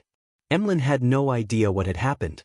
He slid backward instinctively as he kept changing his positioning. Argos didn't pursue him as his eyes lost their rationality. All that was left was pure malicious intent, madness, and clear blankness. He raised his hands and pressed them against his head before forcefully twisting it, allowing it to return to its normal orientation with a crisp crack. And around this artificial vampire, the darkness surged as though it wanted to devour everything. Then, Argos stretched his neck from side to side as his body swelled and oozed out disgusting pus. He had come to Gallus Kevin tonight because his body had shown signs of losing control. There was a need to discuss a solution. He returned midway because he suddenly came to a realization that perhaps the harsh environment had caused intense negative effects to him due to his extraordinary sense of smell and sensitivity, thus resulting in him having signs of losing control. And at that moment, he completely broke down with the shadow of death hanging over him. He had lost control. Emlyn White's heart palpitated when Argos swept his gaze across him. He felt that he had encountered trouble again as he couldn't help but curse the Primordial Moon's believers for often making themselves into monsters. He didn't immediately pray to Mr. Fool for two reasons. First, there wasn't any time as his opponent was about to launch an attack. Second, in a one-on-one situation, Emlyn believed that it wasn't too dangerous dealing with a Sequence 7 Rampager. He made every second count by flipping through Lamino's travels quickly, letting it land on the page with lightning strike again.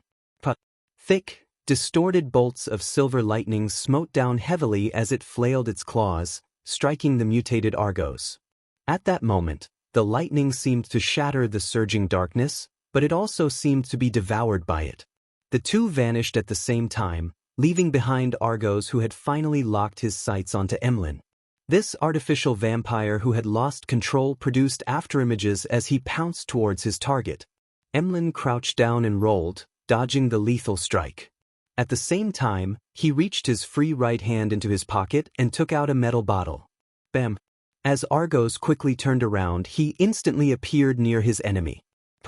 Without any time to remove the cover, Emlyn clenched his fingers, pinching open a crack in the metal bottle. Then, he threw the bottle ahead, letting the pure and radiant liquid inside splatter towards the approaching Argos. This was sun water which he had concocted with his spirituality. It was extremely strong against vampires. This was the preparation that a potions professor had to do in advance. Being splashed by the liquid, Argos let out a blood-curdling scream. Wisps of black smoke billowed from his body as he lost his strength in midair. Bang! Although he collided with Emlyn, he failed to make him lose his balance. Emlyn tumbled twice but didn't suffer any actual damage. While tumbling, Emlyn ignored managing his injuries. He swatted his right hand which had made contact with a few drops of sun water and quickly flipped Lamino's travels. Another bolt of silver lightning smote down, causing Argos's tragic cries to come to an end. This vampire who had lost control had appeared to be suffering the radiance of the sun from a close distance as he fell into a state of intense paralysis. Emlyn seized this opportunity and took out another bottle of sun water. He unscrewed the cap and poured it towards his opponent. This time, Argos didn't even manage to let out a cry. His body began to melt like wax. It was only then that Emlyn heaved a sigh of relief. He then conjured a thick black fog behind him, turning it into illusory bats the size of a palm as they swarmed towards his target. The black bats landed on Argos, enveloping him completely. Following that, they separated and flew back to Emlyn before vanishing. Argos's body had shrunk quite noticeably, and he finally couldn't hold out any longer. In his half-melted state, he slowly collapsed. Only then did Emlyn raise his right hand to check on the remnant pane. He saw that his palm and a few fingers had wounds that were corroding. However, the flesh inside was rapidly squirming as they healed themselves. Over. I actually finished him. Emlyn retracted his gaze and looked at Argos's corpse in slight disbelief. Although this hunt had quite a few ups and downs, he hadn't encountered any real danger the entire time. This made him realize that the existence of the Tarot Club made him far stronger than he imagined. If Argos had checked Gallus Kevin's corpse first and not noticed the newspapers and wooden chest, he definitely would have figured out that I possess beyonder powers like lightning strike. He wouldn't have used Wings of Darkness while dodging and end up being hit by the lightning. But this way, he wouldn't have discovered any abnormalities and wouldn't have made any evasive maneuvers ahead of time. My lightning strike would have struck him directly and things would have been easier. Viewing it from this angle, no matter what happened, I would be able to kill him as long as I didn't make a mistake in my handling of matters. They're really weak. So I'm already this powerful. It's no wonder the ancestor made me join the Tarot Club. This is a gathering that prepares the various races for the impending apocalypse. It's of a much higher level than the other secret organizations. Emlyn tipped his chin up a little as he couldn't help but curl his lips. Following that, he heard footsteps outside, but no one dared to approach. Argos's scream must have alarmed the surrounding residents, but they wouldn't dare enter because they're afraid of trouble. However, someone will definitely report it to the police. I need to clear the scene as quickly as possible and leave. Emlyn retracted his gaze from the door and walked to Gallus Kevin's corpse. From the pooling blood, he picked up an item the size of a fist. It was completely red in color and resembled a heart. It was expanding and contracting slightly, and its surface was translucent. He could vaguely see a liquid flowing inside, and it was none other than the beyonder characteristic of a Sequence 7 vampire of the apothecary pathway. This is my trophy. Emlyn momentarily felt unaccustomed to it. After calming himself, he wrapped the beyonder characteristic and Gallus Kevin's head with the old newspapers and stuffed it into the wooden chest. After placing the wooden chest to the side, he yanked Argos's head, whose form looked nothing like before. He then took out another bottle of medicine and scattered in every corner of the room. During this process, Emlyn wasn't flustered at all. It was as though he wasn't worried that the official beyonders in East Borough would rush over. A few minutes later, he picked up Argos's mutated beyonder characteristic, glancing at its surface, which was nearly black in color, and the indistinct human-faced patterns. Behind him, a black gas was emanated. The black gas transformed into countless tiny bats again as they flew within the room. They combined with the potion liquid that had been sprayed earlier, forming a silent black flame that spread outwards. The black flames burned away the blood and corpse, as well as the traces of the lightning strikes. All that was left was a layer of sticky liquid that resembled asphalt covering the different objects in the room. Then, these liquid bodies turned into heavy black bats as they spiraled around Emlyn's body. Emlyn didn't have extravagant hopes that his actions could completely interfere in subsequent investigations. He only had one goal: to make the situation look okay. This made the police or official beyonders who took on the case write off the matter as something of little value. After a simple investigation, they would file it away and not pay any further attention to it. After doing all of this, Emlyn, with his cap and blackened face, surveyed the room. Following that, he bowed slightly at the crimson moon. Meanwhile, he flipped the pages of Lamino's travels and had it stop at teleportation. Emlyn's figure, along with the heavy bats, immediately turned transparent and formless as he vanished from the spot. After nearly 15 minutes, a few policemen from East Borough rushed in. They crashed through the door but didn't discover any residents or corpses. They yawned languidly and forced the onlooking residents to admit that they had been hallucinating, thus ending the investigation. This was the efficiency and style of the East Borough Police. After leaving East Borough, Emlyn first headed home and hid Lamino's travels. Then, with his spoils, he headed straight for Odora's house in Westborough. He wanted to declare his victory and claim his reward. Chapter 797. Reward inside Odora's villa. Emlyn saw Cosme, who was also a baron like he was. This sanguine who seemed like a man in his prime was Nibs, Odora's spokesperson. "I'm also a baron, and one that recently achieved adulthood at that," Emlyn mumbled inwardly. He got up from the sofa in the activity room and bowed. "Good evening, my lord." Cosme was just about to say something when his nose twitched. He then cast his gaze towards the wooden chest beside Emlyn's feet. "The smell of fresh blood?" As he asked in puzzlement, he seemed to connect the dots and added after a second of thought, "You killed another target?" Emlyn curled his lips and shook his head. "No." Then, before Cosme could ask further, his smile turned profound. "Not one but two." "Two?" The middle-aged gentleman was taken aback as he watched Emlyn bend down to open the lid. During this process, Emlyn's facial muscles winced a little as this series of actions had touched the wound on his right hand. Holding back the change in his expression, Emlyn allowed his arm to hang down slightly, allowing the chest to tilt and reveal its contents to the sanguine baron opposite him. Two charred, bloody heads were stuffed inside a pile of old newspapers. By the side were two transparent objects which resembled hearts, one red with vitality and the other nearly black. This impactful scene was reflected in Cosme's eyes as he looked up in surprise, staring at Emlyn blankly as he blurted, "You did this?"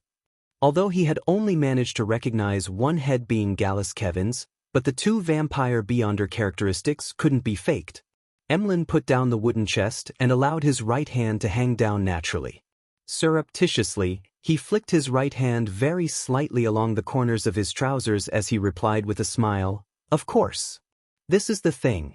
After receiving the £7,000 reward back then, I bought a particular baron's legacy at a particular Beyonder gathering. With it, I advance. I don't wish to use money to satisfy the murderers who hunt us sanguine, but I didn't wish for this legacy to land in the hands of others. Besides, the seller wasn't necessarily the hunter." Taking this opportunity, Emlyn revealed the fact that he had already become a baron. Furthermore, every word he said was the truth. This was a technique he had learned from the Tarot Club. "I long knew that you were a baron. Do you think your frequent purchases of all kinds of items with spirituality and the borrowing of books that explain potions would go unnoticed? If it weren't because of certain factors, we would have questioned you long ago. What I'm surprised about is your combat ability. You don't even have a single mystical item, and with you only wishing to buy dolls, it's not easy to hunt two artificial vampires without causing a commotion, even for a baron.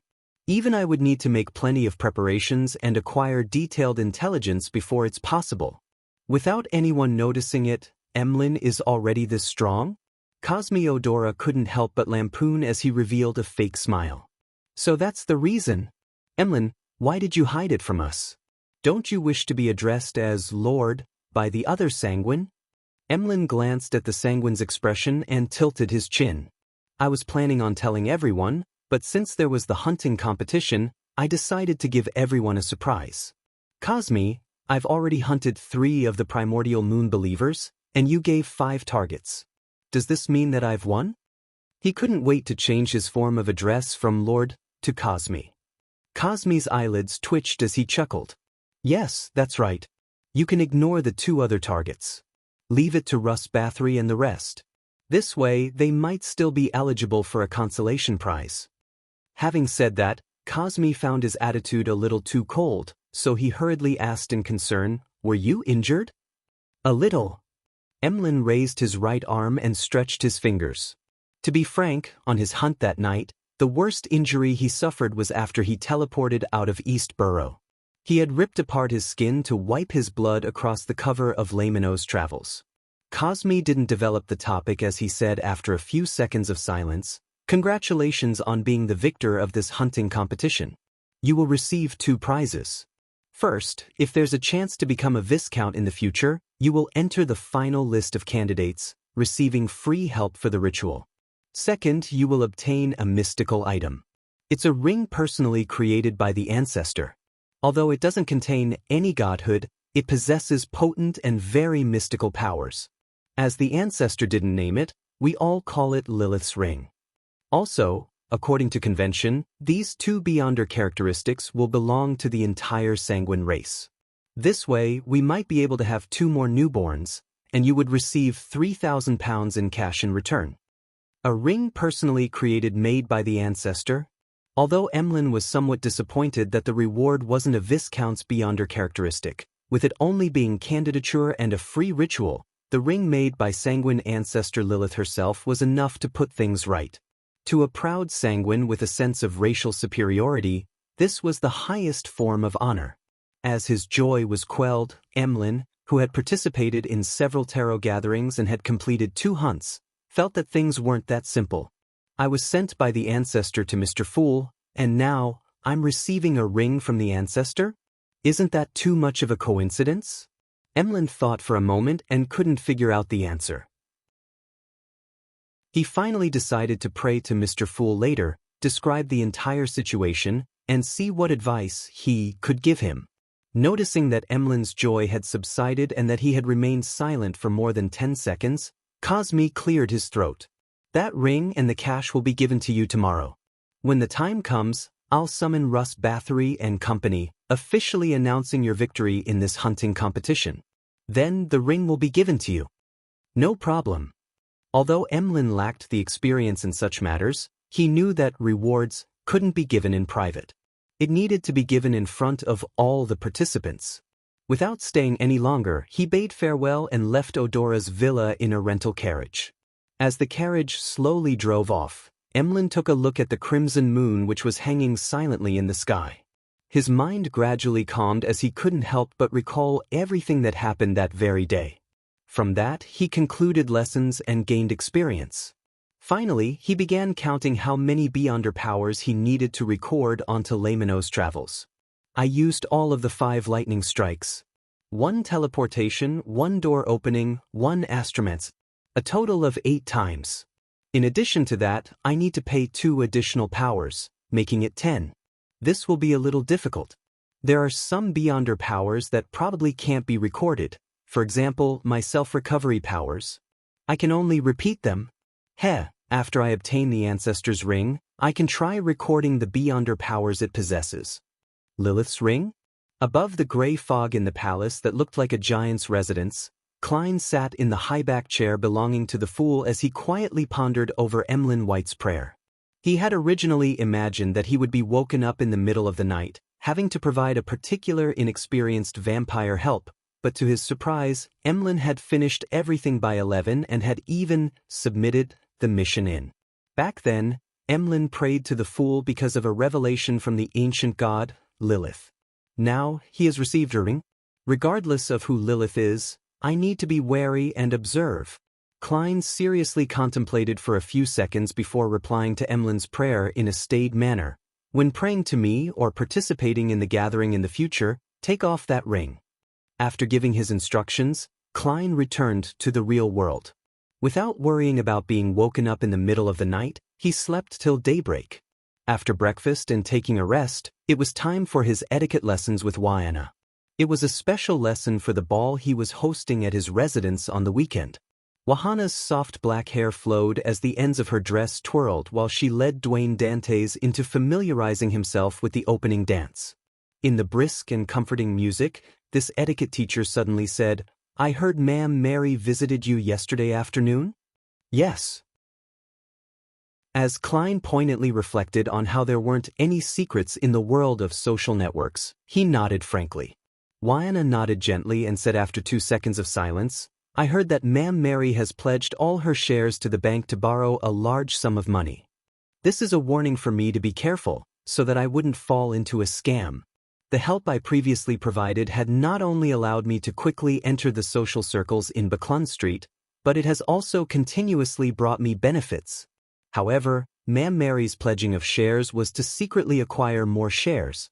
Klein listened in silence before revealing a warm smile. "Thank you." He paused and added, "I believe in the character of every friend, but in the field of business, caution is forever the first principle." I've already gotten Walter to hire an independent lawyer and accounting team to perform the due diligence and come up with a proposal that can protect my interests and avoid taxes in the best way possible. Before that, I won't make any decisions. Wynonna raised her head a little and looked into Dwayne Dantes's deep blue eyes before suddenly sighing with a laugh. You truly are a wise person. Klein originally wanted to attribute it to maturity, but thinking back to how Wahana's husband had previously been in a scam over his cloth, and he had only managed to reduce his losses thanks to him, such an answer easily made her imagine things and make comparisons. Since it would appear like a mockery, he changed his excuse and said with a chuckle, "My wisdom comes from the lessons I've received in the past. It's hard to imagine you being duped." Wynonna chuckled as she lowered her head. Is it due to all your experiences that you can appreciate the different kinds of charms for all kinds of ladies? When is this rumor ever going to end? Klein said with a helpless smile, "Every flower has something beautiful about it." After familiarizing himself with the entire process and the corresponding dance, Klein walked Wynonna out. Together with his valet, Richardson, he took up Ma'am Mary's invitation and headed for the Coin Company in Sherwood Borough. Chapter 798, Revisiting an Old Haunt. Sherwood Borough, outside the Coin Company. When Klein alighted from the carriage, he looked around as if he had never been here before, as though everything had a strong sense of novelty. In fact, he wasn't a stranger to the area. He knew that opposite the street was the Gardley department store where the middle class enjoyed patronizing, and that there was a shop not far away that was famous for its specialty Desi pies. He had once spent a considerable amount of time here waiting for Daraga Gale to tail him so as to obtain evidence to his acts of adultery. Retracting his gaze, Klein walked towards the Coin Company with Richardson.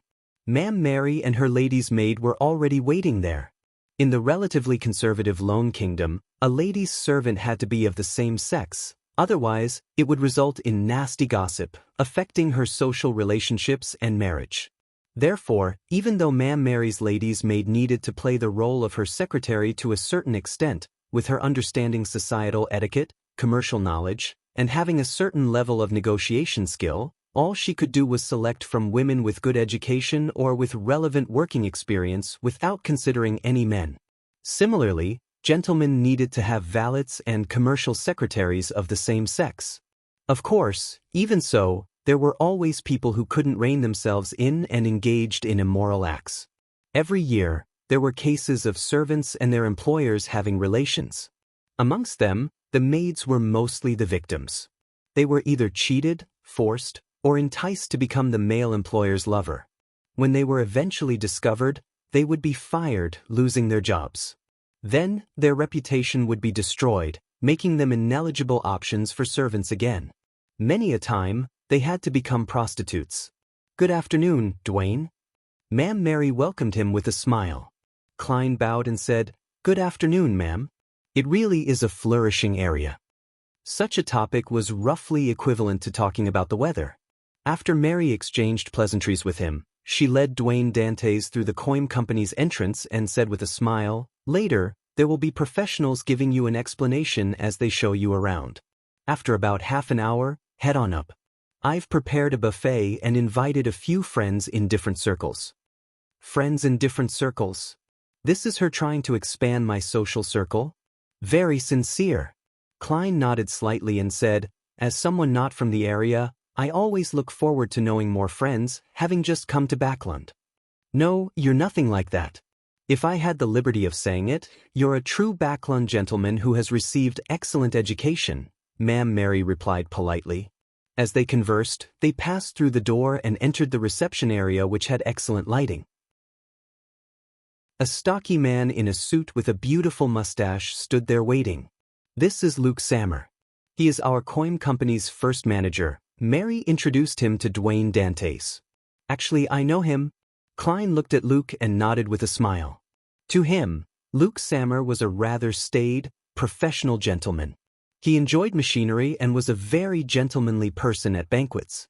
He didn't belittle the poor detective who had yet to make a name for himself, nor did he deliberately curry favor with the few mid-ranking civil servants of the Backlund Municipal Department that lived on Minsk Street. "This is my friend, Dwayne Dantes." He's interested in anthracite and high-quality charcoal. Help me give him a detailed explanation, Mary said to Luke.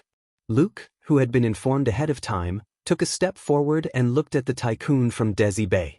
He gave a warm smile and said respectfully, "Mr. Dantes, this is the Coim Company's headquarters. We have long-term agreements with several anthracite mines. We supply Sherwood, Hillston, North, and West Borough with anthracite and high-quality charcoal, satisfying 30% of their overall demand. We also have the chance of clinching a huge contract with the Navy." I've never seen Luke with such an expression. Klein followed him around Coim Company with an unperturbed expression as he listened to Luke introduce the various areas. From time to time, he would inquire without expressing his attitude. Half an hour later, they went up to the second floor and entered a huge meeting room. The place was already set up with tables clinging close to the walls. Plates of food were randomly placed on them, with mainly ham, smoked meat, sausages, bread, salad, cakes, pudding, and other cold dishes. However, there were a few hot dishes. Just as he stepped in, Dwayne Dantes was introduced to two men who were talking close to Mary. "This is reporter Mike Joseph from the Daily Observer. This is an excellent surgeon, Dr. Aaron Series. In Backlund you will often need them." As Klein listened to Mary, he smiled at the two gentlemen, the corners of his lips nearly twitching. "These are all friends I'm very familiar with. Well, I'm even more familiar with the fetus in the womb of Aaron's wife." Why does that sound wrong? As Klein lampooned, he patiently waited for Mary to introduce Dwayne Dantes to the two men before politely greeting Mike and Aaron. Mike Joseph didn't look much different from last year. He had thin brows, rough skin, and charming blue eyes. As for Aaron Series, although he was intrinsically a cold and reserved person, he didn't make it obvious. Everything that happened in the recent half-year had been smooth for him. In terms of mood and confidence, he was riding a high. Upon hearing that Dantes was a tycoon from Desi, Mike took out his name card and handed it over with a smile. "You don't mind me advertising, right? If you wish to publish an advertisement, find me. Be it the Daily Observer or the Tussock Times, I can provide you with a discounted price." As he spoke, Mike winked, indicating that he was joking. "You are nothing but a reporter with all these fake identification documents.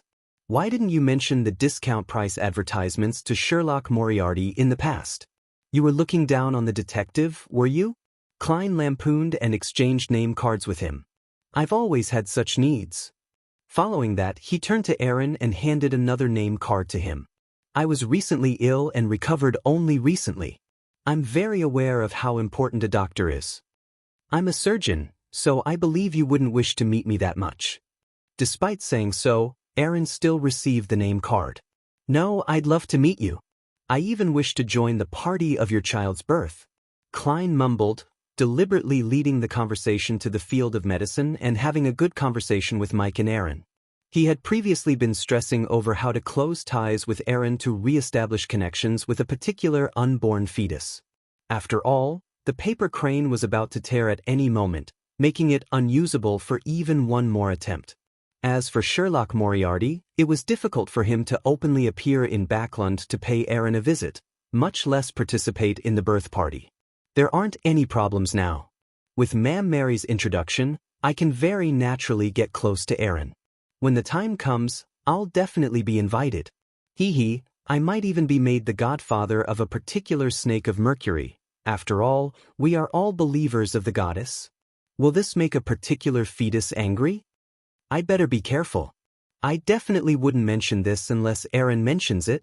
Klein thought in delight. He skillfully held himself back without appearing overly passionate on their first meeting. After a simple chat, he was introduced to the other guests by Mary.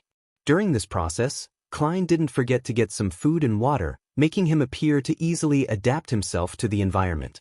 After completing a round, Mary stopped and said after some deliberation, "Everyone here is my friend. This means that you didn't invite anyone from the other camp, and you are also including me as your friend?" Klein nodded gently. "I probably shouldn't ask as a gentleman, but as a businessman, I need to know who is the person, or who are the people, vying for the Coim Company's controlling share rights?" Mary fell silent for 2 seconds. Baron Sindras and his friends. They wish to publicly list the coin company and earn the sky-high evaluation that will eventually happen. They're completely unconcerned with the company's future development. Baron Sindras, one of the richest men in Lone. By donating to the Conservative Party, he became an aristocrat and is a banker, factory owner, and a powerful businessman. It's hard to tell where he stands, so even though he relied on the Conservative Party to obtain his aristocratic title, he's more aligned with the new party while being biased towards merchants. Klein thought and asked with a smile, "Why didn't you get that Mr. Hall to help? His father is a powerful noble and banker. He should be able to provide you with the necessary help." Mary said with a wry smile, "Mr. Hall doesn't wish to involve himself in this matter.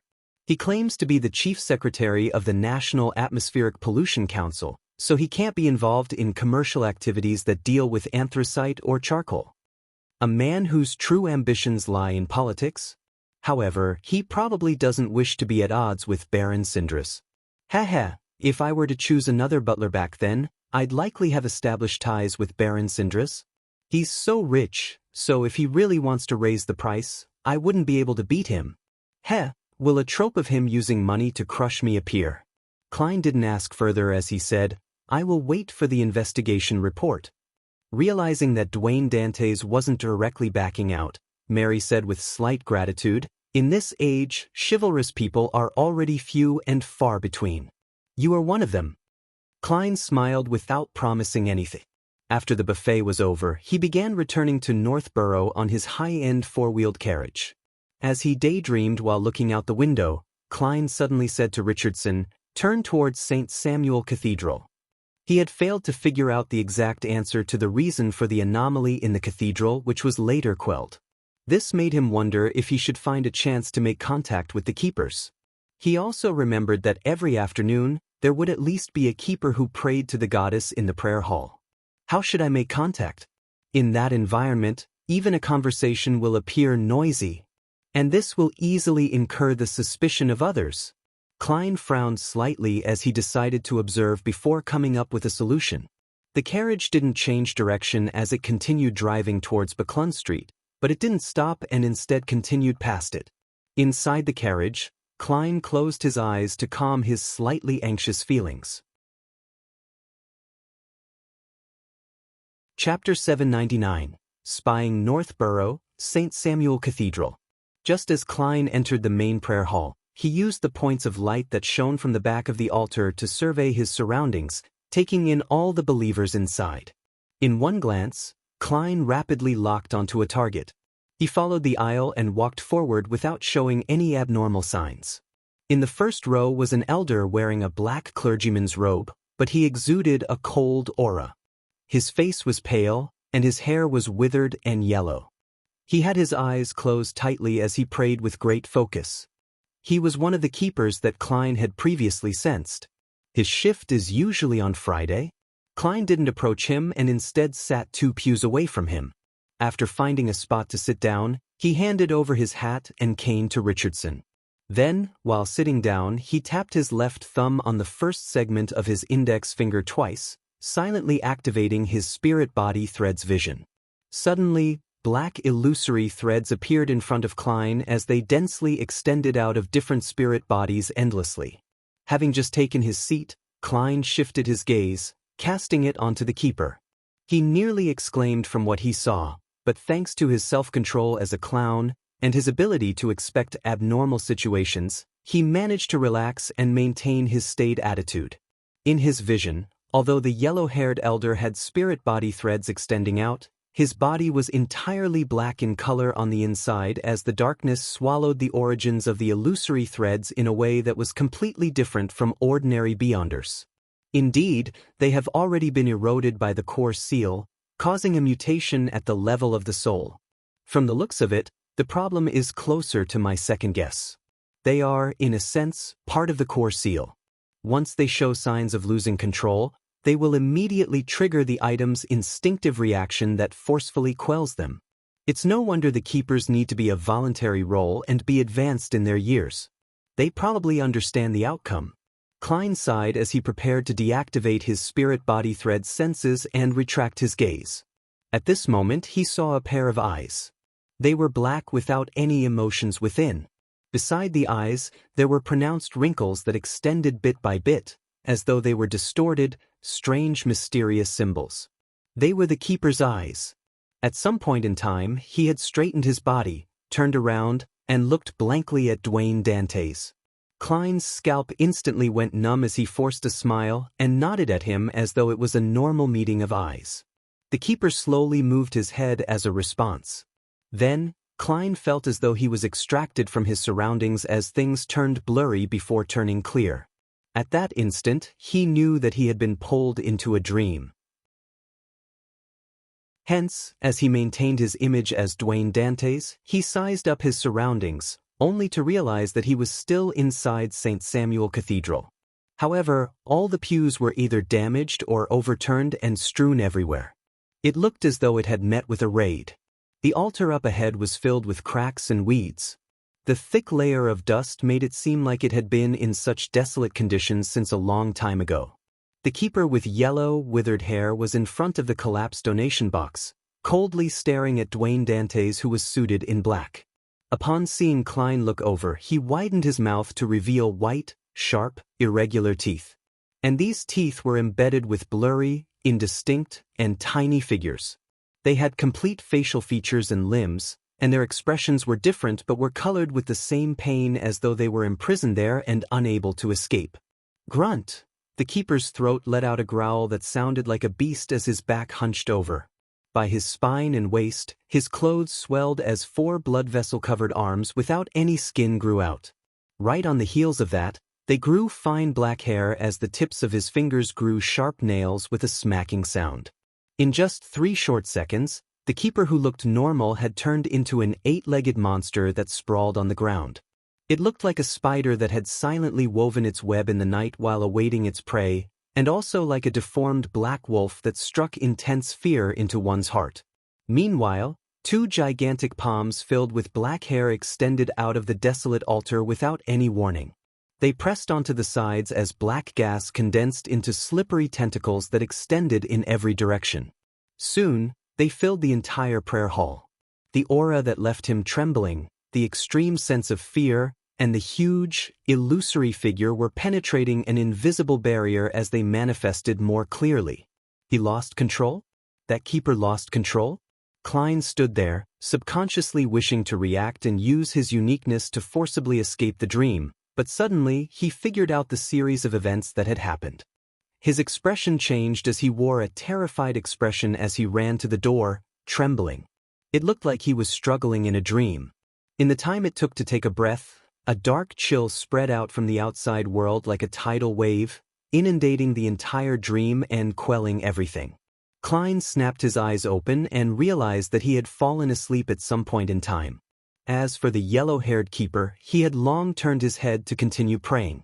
Dwayne Dantes's eyes darted around as he looked around in horror as though he was still immersed in the dream and unable to escape the horror that had gripped him. After nearly a minute, he took 2 deep breaths and looked at the sacred emblem again, drawing a sign of the crimson moon on his chest. Only then did Klein have the time to recall the experience he had and began speculating as to what had happened. As I had spied on his spirit-body threads, it caused him to show signs of losing control, thus causing an excessive reaction by pulling me into a dream and attempting to deal with me. Later, the core seal behind Cheney's gate sensed the anomaly and quelled the problem. Now, the crux of the matter is if the keeper still remembers the source of his near mutation. If he's already used to it, he should find the cause of the problem very vague considering his present state. Of course, it might not be my problem. Perhaps he was already on the brink of losing control. Klein looked at the elder once again to observe what he would do next to determine how he should react. If all else fails, I'll directly use creeping hunger and escape with traveling. Klein rapidly made up his mind as he patiently waited for the possible repercussions.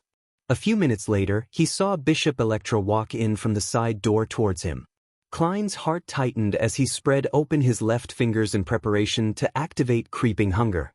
At that moment, he suddenly had an idea and stopped his actions. If the keeper has already informed the bishops about my problematic situation via a dream, I would be the victim of a collective assault by the church's beyonders. After all, pulling me into a dream can avoid harming the other believers. Therefore, they have no need to find a bishop I'm familiar with to come over. It's likely more to extend their regards and to placate me. Klein retracted his gaze and continued a praying pose. In less than a minute, he finally sensed someone approach as he looked up and saw Bishop Electra softly say, "You don't look too well?" I fell asleep without realizing it and had a nightmare. I still feel a little afraid, Klein said with a self-deprecating smile. Bishop Electra sat beside him and said in a staid manner, "Dreams are sometimes the manifestation of the fear within you. You will feel better as long as you sincerely pray to the goddess and consume holy water. Of course, the most important thing is to not suppress yourself usually. Learn to confess to the goddess. At times, wailing in secret can reduce a lot of your stress." Klein secretly observed the bishop's attitude and read his tone before heaving a sigh of relief. "I understand." He cast his gaze forward again, bowed his head, and clasped his hands to begin praying silently. While doing so, he saw the keeper in front of him stand up and walk to the side door where a bishop was waiting. Phew. Klein silently exhaled as he truly became one with the serene environment. Suddenly he heard a voice that was his, but it wasn't something that he could control. "Did you think what you did was well hidden?" "No, not at all. Have you forgotten that you've touched the Evernight goddess's holy artifact?" Chapter 800. Psychologically Becoming Better. Who is it? Who is the one speaking?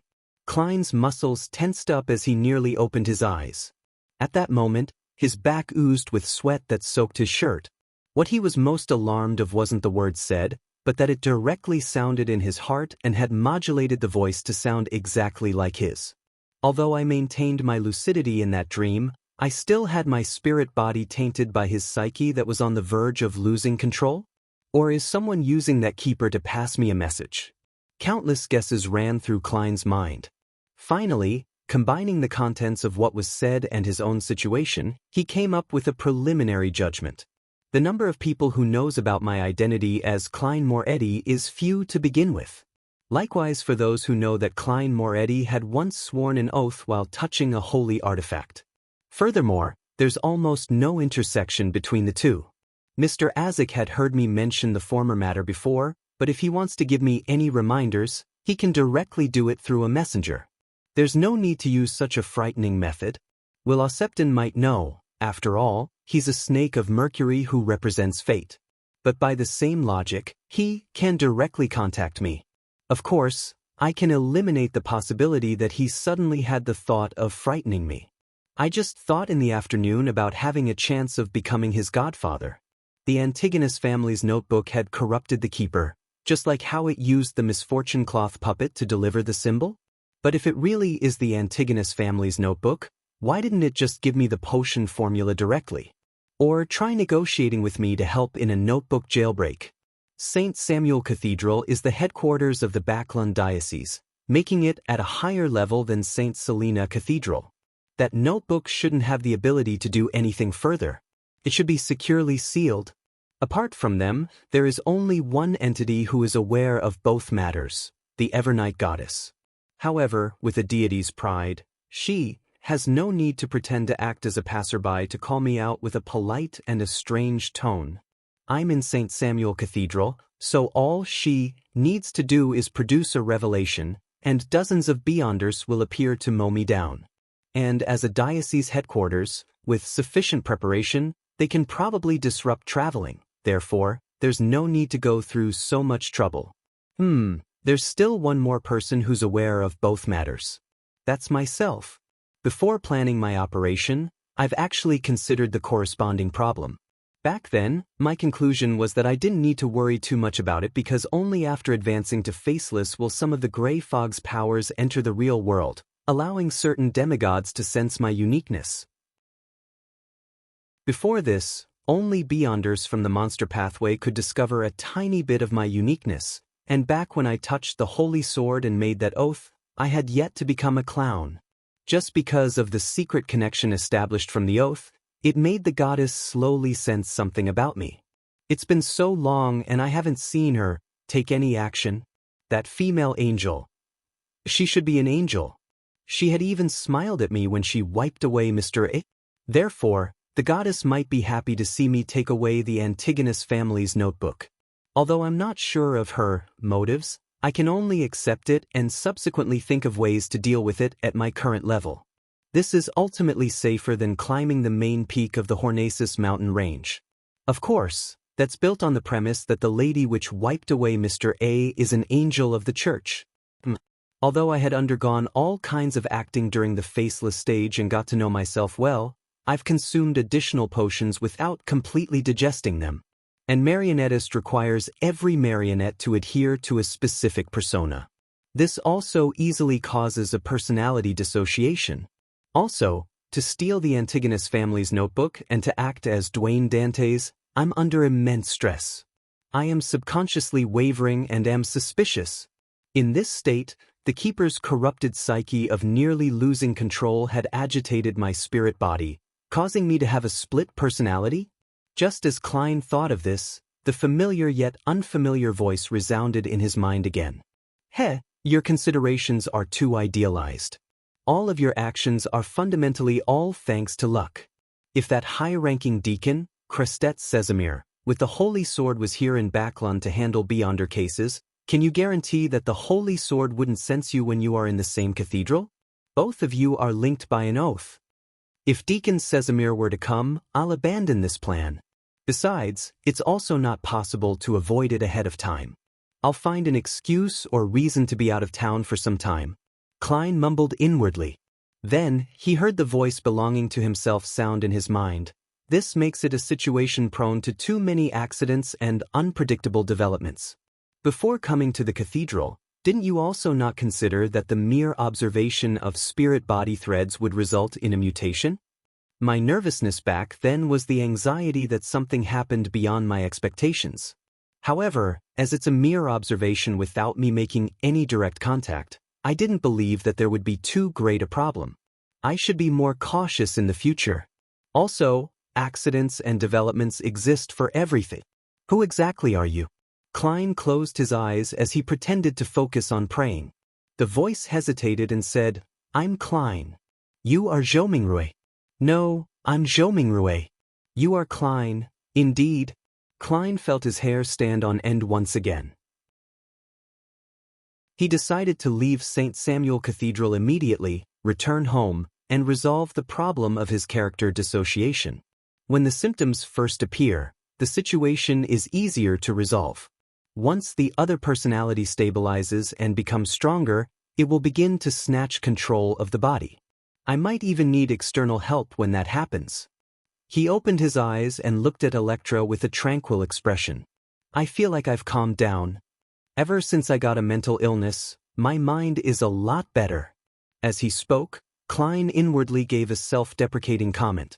He enjoyed lampooning, partially because it was in his character to do so, and partially to enforce his personality. It was ultimately to remind himself who he was, so as not to lose himself to his acting. Bishop Electra smiled. May the goddess bless you. As he spoke, he took a cup of water from a priest's hand and passed it to Dwayne Dantes. Without any explanation needed, Klein knew that it was holy water. He often drank it in the past, hence, hiding his anxiety, he received it in a composed manner and downed it. A refreshing feeling slushed down his throat, jolting his mind as he became a lot more awake. Even the voice in his mind weakened. This has the effect of placating the spirit body. The church does view Dwayne Dantes with great importance. Of course, this is created by their Beyonders. As Klein nodded at Bishop Electra, he drew the sign of the Crimson Moon and staidly walked to the altar and donated £50 into the donation box. After doing everything, he led Richardson and left the cathedral, riding the carriage back to Backlund Street. On his trip back, he didn't feed the pigeons, because an ordinary person who had just encountered something would hardly have the peace of mind to do so. After returning home, the silent Klein used the excuse of an afternoon nap to dismiss his servants. In his master bedroom's bathroom, he took 4 steps counterclockwise and headed above the gray fog. Passing through the roars and ravings, he didn't feel his body be purified. He was increasingly certain that the voice in his mind originated from himself. It was a result of being corrupted and agitated, causing a character dissociation. Sitting in the high-back chair of the fool, Klein immediately studied his spirit-body situation. He discovered that there were some signs of chaos without it being pure. The corresponding aura colors were somewhat spotted. After seriously contemplating for 2 minutes and ignoring the echoing noise in his head, Klein conjured the world Gehrman Sparrow and made him devoutly pray, "Honorable Mr. Fool, please inform the moon that I wish to rent the mental terror candle for half a day." I know he has the means of obtaining it. Very early on, his identity as the world had been prepared for Sherlock Moriarty, so Klein wasn't worried about it. South of the bridge, Harvest Church. Emlyn White, who was anticipating his obtaining of Lilith's ring in the evening, suddenly saw the endless gray fog and heard the world. Alarmed, he muttered in silence, "How does he know that I can get the mental terror candle?" Chapter 801. Plea. After a brief moment of stupefaction, Emlyn couldn't help but look around. He suspected that the world was lurking around him, as though he was one of the nearby believers. After all, he had never mentioned the mental terror candle at the Tarot Club. Bishop Utravsky seldom had conflicts with others, so he almost never used any mystical items. If it wasn't because Emlyn had been planted with a psychological cue to frequently head to the Harvest Church and receive the heads-up from Sherlock Moriarty, he wouldn't have asked the bishop and learned of the existence of the mental terror candle. At that instant, everyone looked like the world to Emlyn.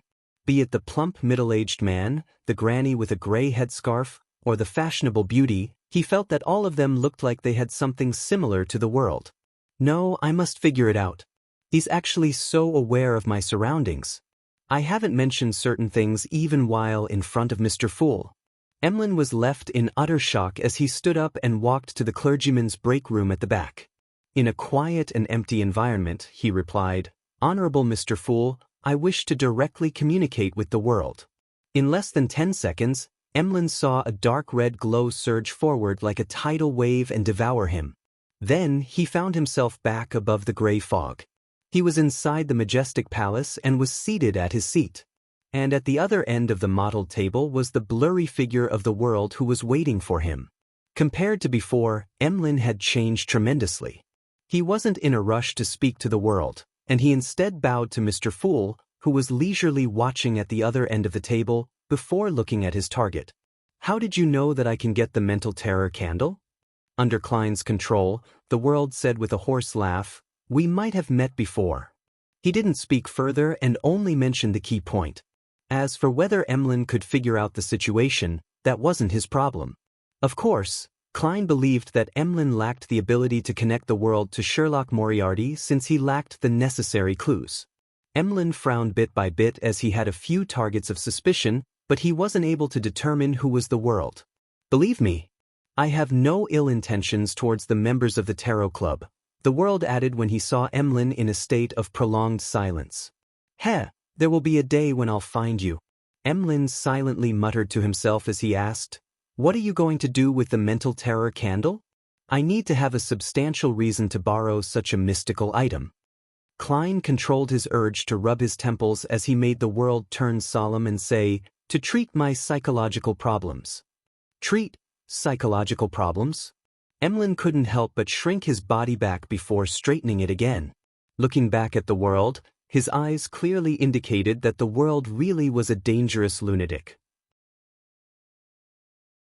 "The mental terror candle does have such effects," Emlyn thought for a moment and said, "I can only borrow it for half a day.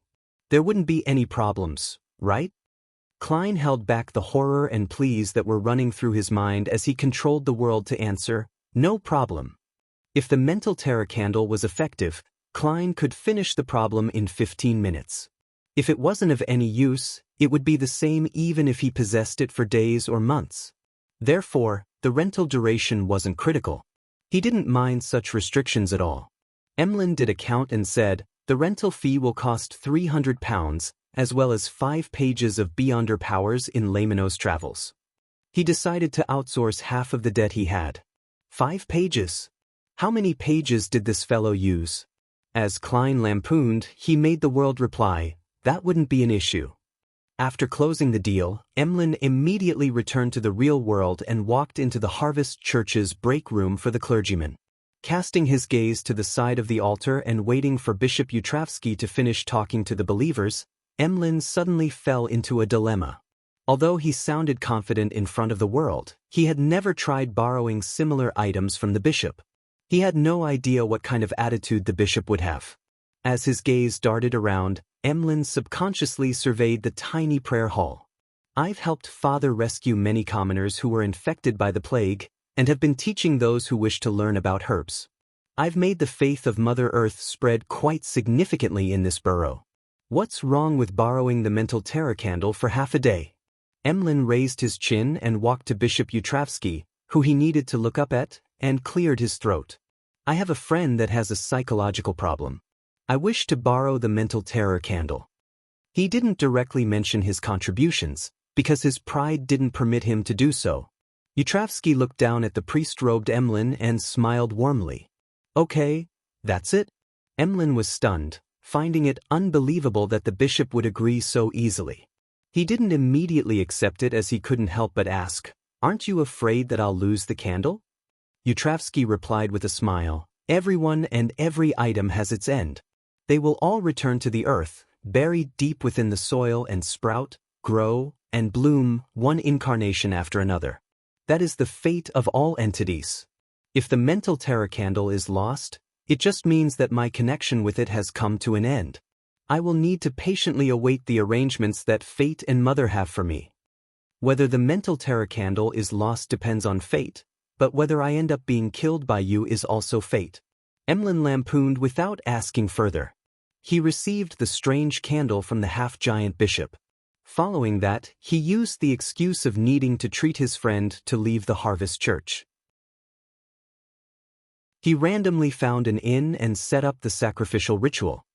Above the gray fog, Klein once again received the mental terror candle. More than half of the mystical item was burnt, and its surface was covered with what looked like human skin. There were a few warts that protruded out. The candle's wick was very short and was entirely black in color. It was covered in thin, densely packed scale-like patterns. Klein didn't delay, for he didn't wish to give his alternate personality a chance to grow.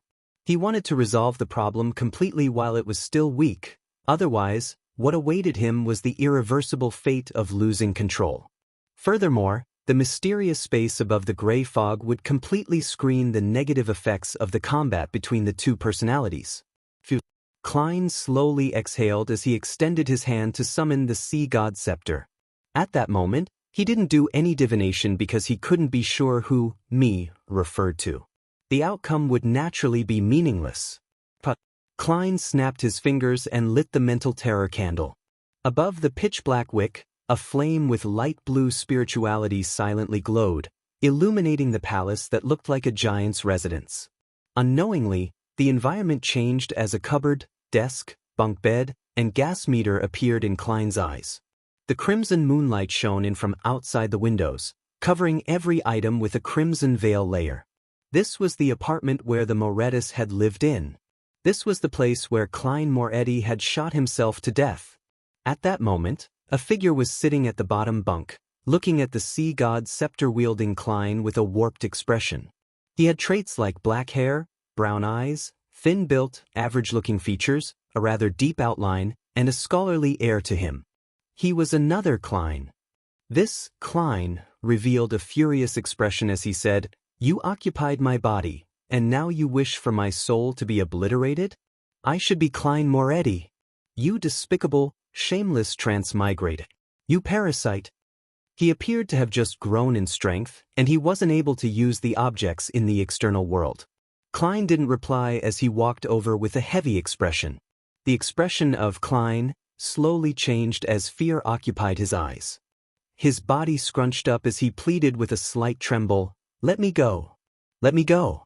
You snatched my brother, my sister, and my life from me. Isn't that enough? I'll remain quietly in your body, helping you analyze problems and giving you suggestions. I'll definitely not wrestle control with you over the body. Let me go. Let me go, Klein remained silent as he raised his sea god scepter-wielding right hand. The Klein was already awash with tears as he yelled angrily and fearfully, "I only wanted to remind you. If I wasn't trying to remind you, why would I have exposed myself? Let me go. Let me go. I have no ill intentions." Klein silently looked at him and made the blue gems on the tip of the sea god's scepter light up one after another. Lightning bolts instantly appeared as they twisted and entangled Klein, like a storm. Amidst shrill cries, the figure rapidly dissipated as a bolt of lightning wiped all traces of it. As expected of myself. To know the soft spots in my heart and which are the most effective ways to plea. However, I've already come to know who I am. I'm Zhou Mingrue, who has fused with Klein's memories and emotions. If I were to let you go, it would be equivalent to splitting the two up, admitting that they are opposing parties.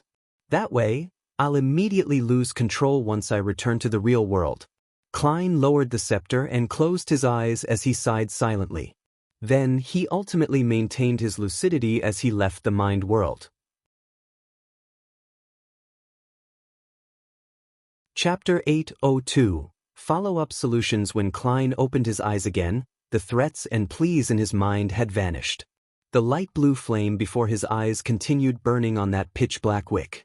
He seriously inspected the state of his spirit body and confirmed that the signs of chaos were gone. His aura's colors had turned pure and were no longer spotted. It's finally resolved. Klein heaved a sigh of relief and lowered the sea god scepter. With a snap of his fingers, he extinguished the mental terror candle. He didn't immediately return to the real world. He sat quietly above the gray fog as he used the silent palace to calm the remnant negative emotions that his inner heart couldn't vent. After this matter, Klein gained a deeper understanding that the path of a Beyonder was a path that constantly fought with madness.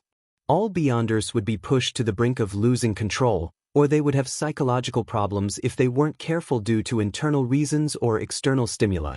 And once the symptoms appeared, not resolving them in time might leave them in a situation that would be abnormally difficult to resolve. The split personality that was created was a result of internal and external factors. The cause is a result of me being a transmigrator. Yet, I fused with Klein Moretti's memory fragments and received parts of his emotions. I was naturally inclined to having a dissociation. Together with me trying to steal the Antigonus family's notebook recently, it's akin to me walking along the boundary of an abyss to act as Dwayne Dantes. The stress is immense, so after being agitated and mentally corrupted by the keeper's near loss of control, the problem erupted. As Klein raised his hand to rub his temples, he vanished from above the gray fog. Just as he returned to his body, Klein felt his mind and spirit were a lot more relaxed. It felt like a dusty window had been carefully wiped clean, and the additional faceless potion he had consumed was fully digested. The alternate personality that appeared is really a result of all the past psychological problems. I was able to resolve the problem with the mental terror candle, which is equivalent to receiving a complete and effective psychoanalysis. I wouldn't have any latent risks in this aspect in the short term. However, I need to be constantly taking notes and frequently regulating myself. I mustn't be careless. Klein walked out of the washroom, came to the balcony, and looked at the distant mountains and nearby vegetation. He was in quite good condition. He could clearly sense that his self-recognition and self-acknowledgement had deepened. The constant sense of disidentification had greatly weakened as a result. I never expected my victory over my split personality would bring such benefits. If it wasn't because the generation of another split personality would result in one that's stronger and harder to deal with, I would have wished to split a few personalities, killing myself several times. Klein shook his head with a scoff as he gave a self-deprecating laugh. To be frank, just one instance of a split personality was rather dangerous and unresolvable for anyone else. Since he was aware of where to acquire the mental terror candle, the essence of the problem, and his experience in resolving it in the past, he was able to eliminate the latent risks and not allow his split personality to strengthen itself. Otherwise, the best outcome would be the state in which Bishop Yutravsky was in, and the worst outcome would be a gradual loss of control until it became an inevitability. Furthermore, I still have a psychiatrist as backup. Klein chuckled as he strolled back to his room and sat in a reclining chair. He recalled what he had encountered during the day, and from there, he obtained the points that he needed to take note of in the future. If a mid-sequence beyonder of the sleepless pathway loses control, they will be able to directly cause mental corruption by pulling others into a dream. I need to be wary of that in the future. Before becoming a high-sequence beyonder, the rampagers of most pathways aren't capable of doing this. Often, they will mutate into monsters and use the corresponding beyonder powers to control or attack their targets. It's difficult for them to transmit their corruption.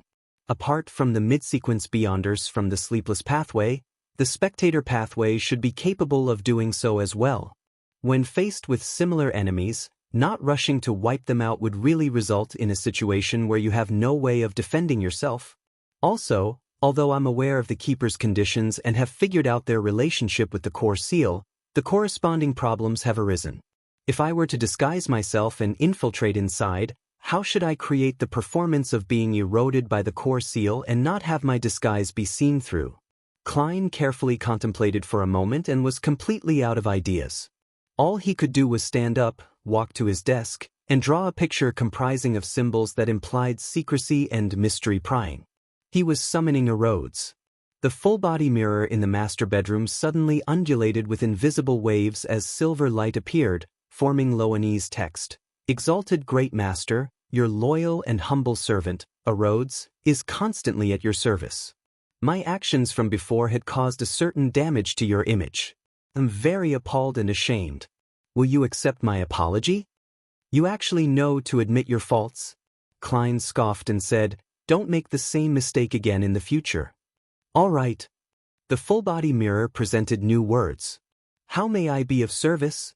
There's something. Klein deliberated and said, the keepers of the Church of Evernight are contaminated by the core seal's power behind Cheney's Gate. They are in different conditions from the typical beyonder. Is there any way to perfect a disguise? The silver words changed and outlined new text. Great Master, there's only one method, to sacrifice your marionette and allow it to receive the contamination of the core seal. It will gradually change and become identical to the keepers. Then you can hold it in your body to fool the core seal. That actually works. It's an idea. However, a marionette that's made from a sequence 5 wraith can't be bought with money. I really need to pay an extremely high price to obtain the high sequence potion formulas and ingredients. Klein thought and said, then, how do I get the marionette to receive the core seal's contamination?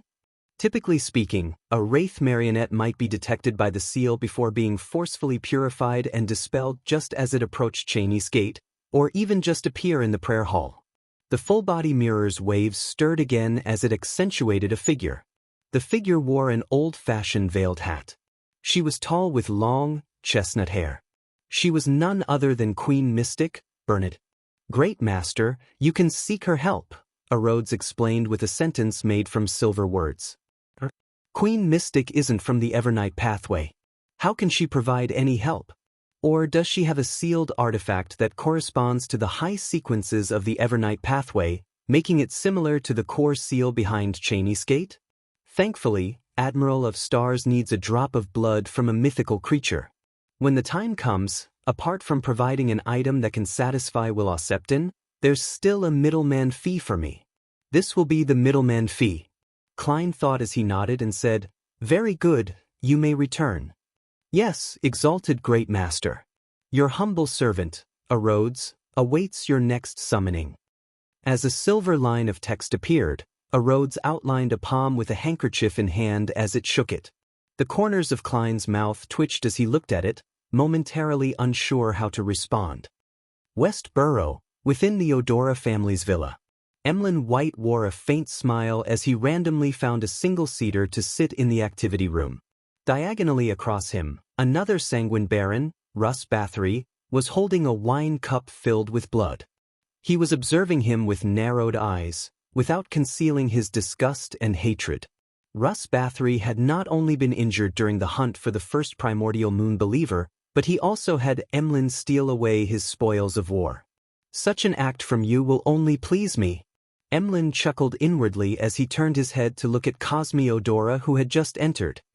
He waited for the Baron to declare the results and reward him.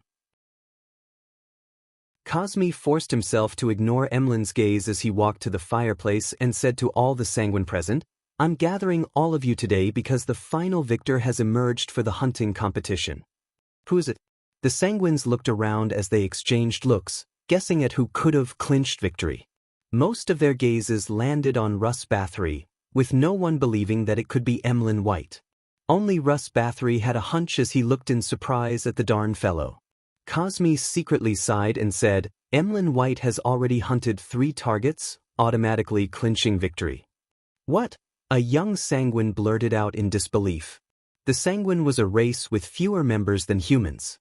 In Backlund, they were all part of a smaller community, therefore, they weren't unfamiliar with each other.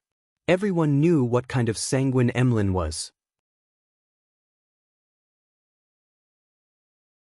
Chapter 803. Name rectification. Amongst all the sanguine present, even if Emlyn wasn't the oddest, he was definitely among the top 10. As a member of a race born with a long lifespan, having one or more hobbies to kill time was common. Emlyn wasn't the only one who liked dolls, but that wasn't the problem. Aside from purchasing new dolls and matching them with new clothes, or obtaining blood from hospitals to drink, he almost never left his home. Nor did he enjoy interacting with his fellow kinsmen. Unless he desired relatively fresh blood, needed to obtain some historical knowledge, or exchange for certain ingredients, he never participated in any of the corresponding gatherings. Such a lifestyle was nearly identical to the aging, high-ranking sanguine who had no choice but to lie in specially made coffins to barely maintain their existence. It looked nothing like that of a fellow who had recently matured. As a result, Emlyn became a topic of idle conversation at many sanguine gatherings. In the years before, people only mentioned it in passing, jeering at him in private, just like the normal gossip about different freaks in Backlund. When they heard that Emlyn walked into the Harvest Church because he got lost and ended up being captured and locked up underground by the Mother Earth's bishop, his reputation slid into the irreversible state of being the brunt of the jokes, as well as being a disgrace to the sanguine. Yet, this disgraceful fellow had hunted 3 consecutive primordial moon believers. Those were artificial vampires. Could it be that he had employed the help of the Church of Mother Earth's clergymen? Or did he hire some especially powerful bounty hunters? Thoughts flashed through the minds of the sanguine as they speculated over how Emlyn had clinched victory. At this moment, Cosmi coughed lightly and said, "Emlyn has already found the corresponding characteristic legacy and become a baron." But when the members of the sanguine looked at Emlyn again, there weren't any looks of doubt and puzzlement. Instead, their eyes were filled with shock, astonishment, and surprise. For the first time in his life, Emlyn was being stared at by his kinsmen in such a manner. He suddenly felt ethereal as his mind was filled with joy.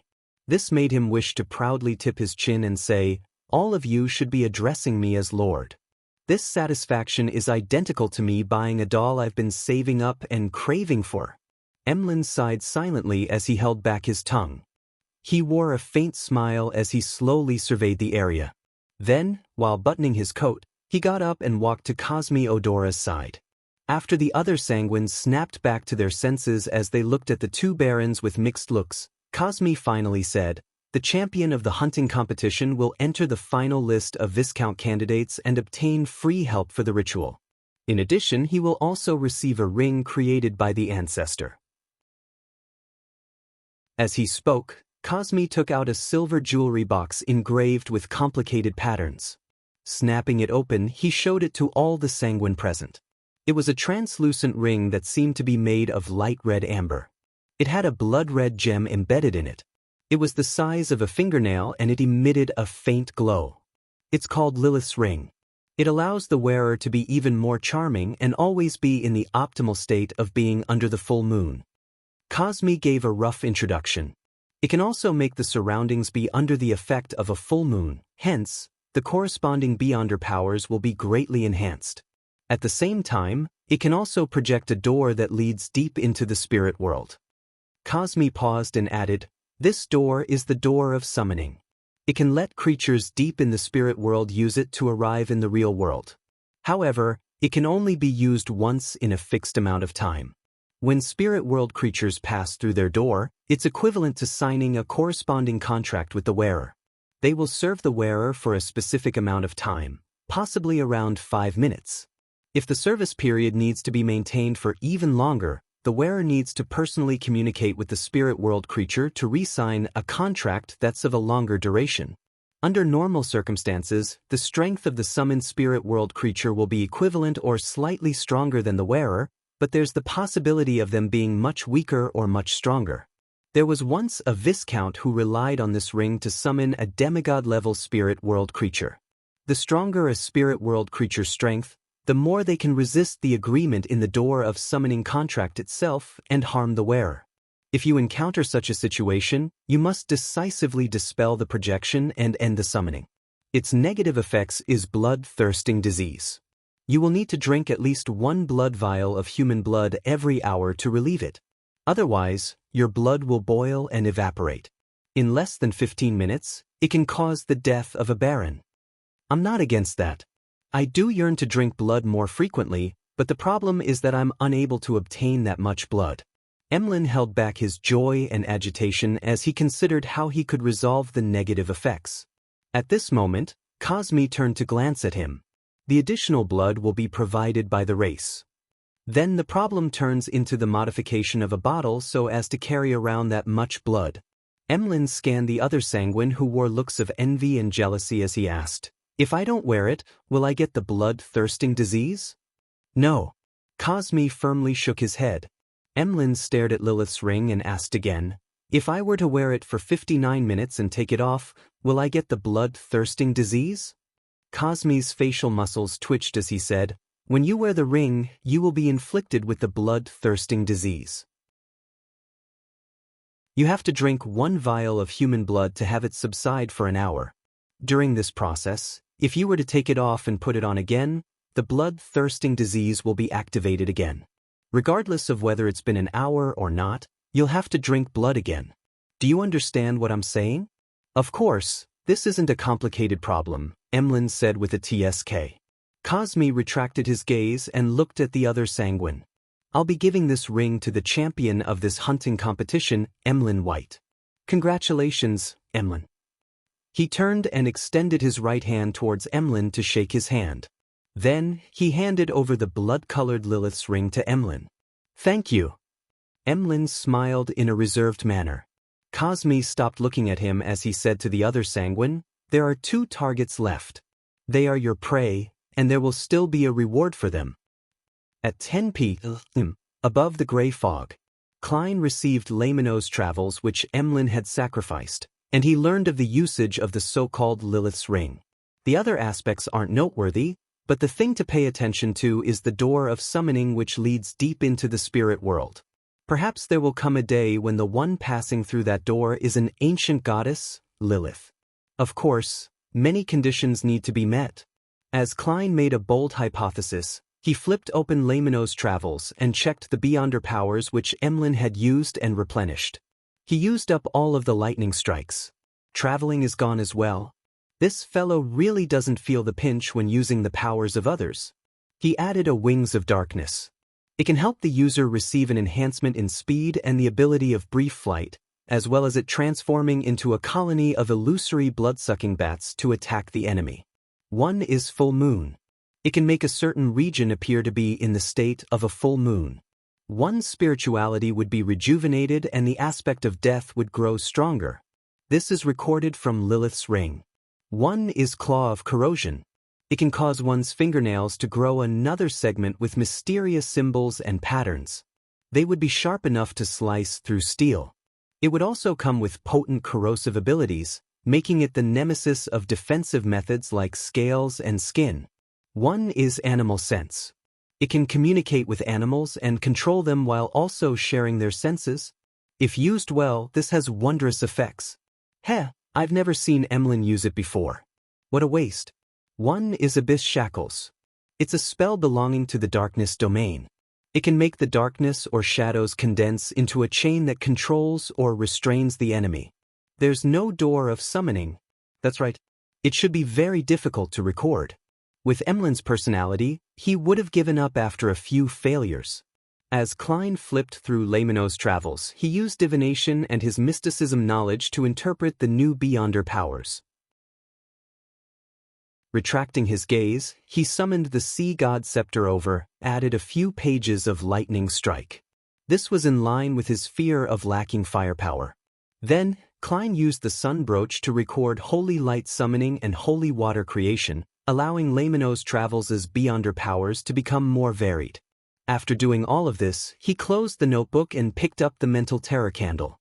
After settling the split personality in the afternoon, he didn't immediately return the mystical item.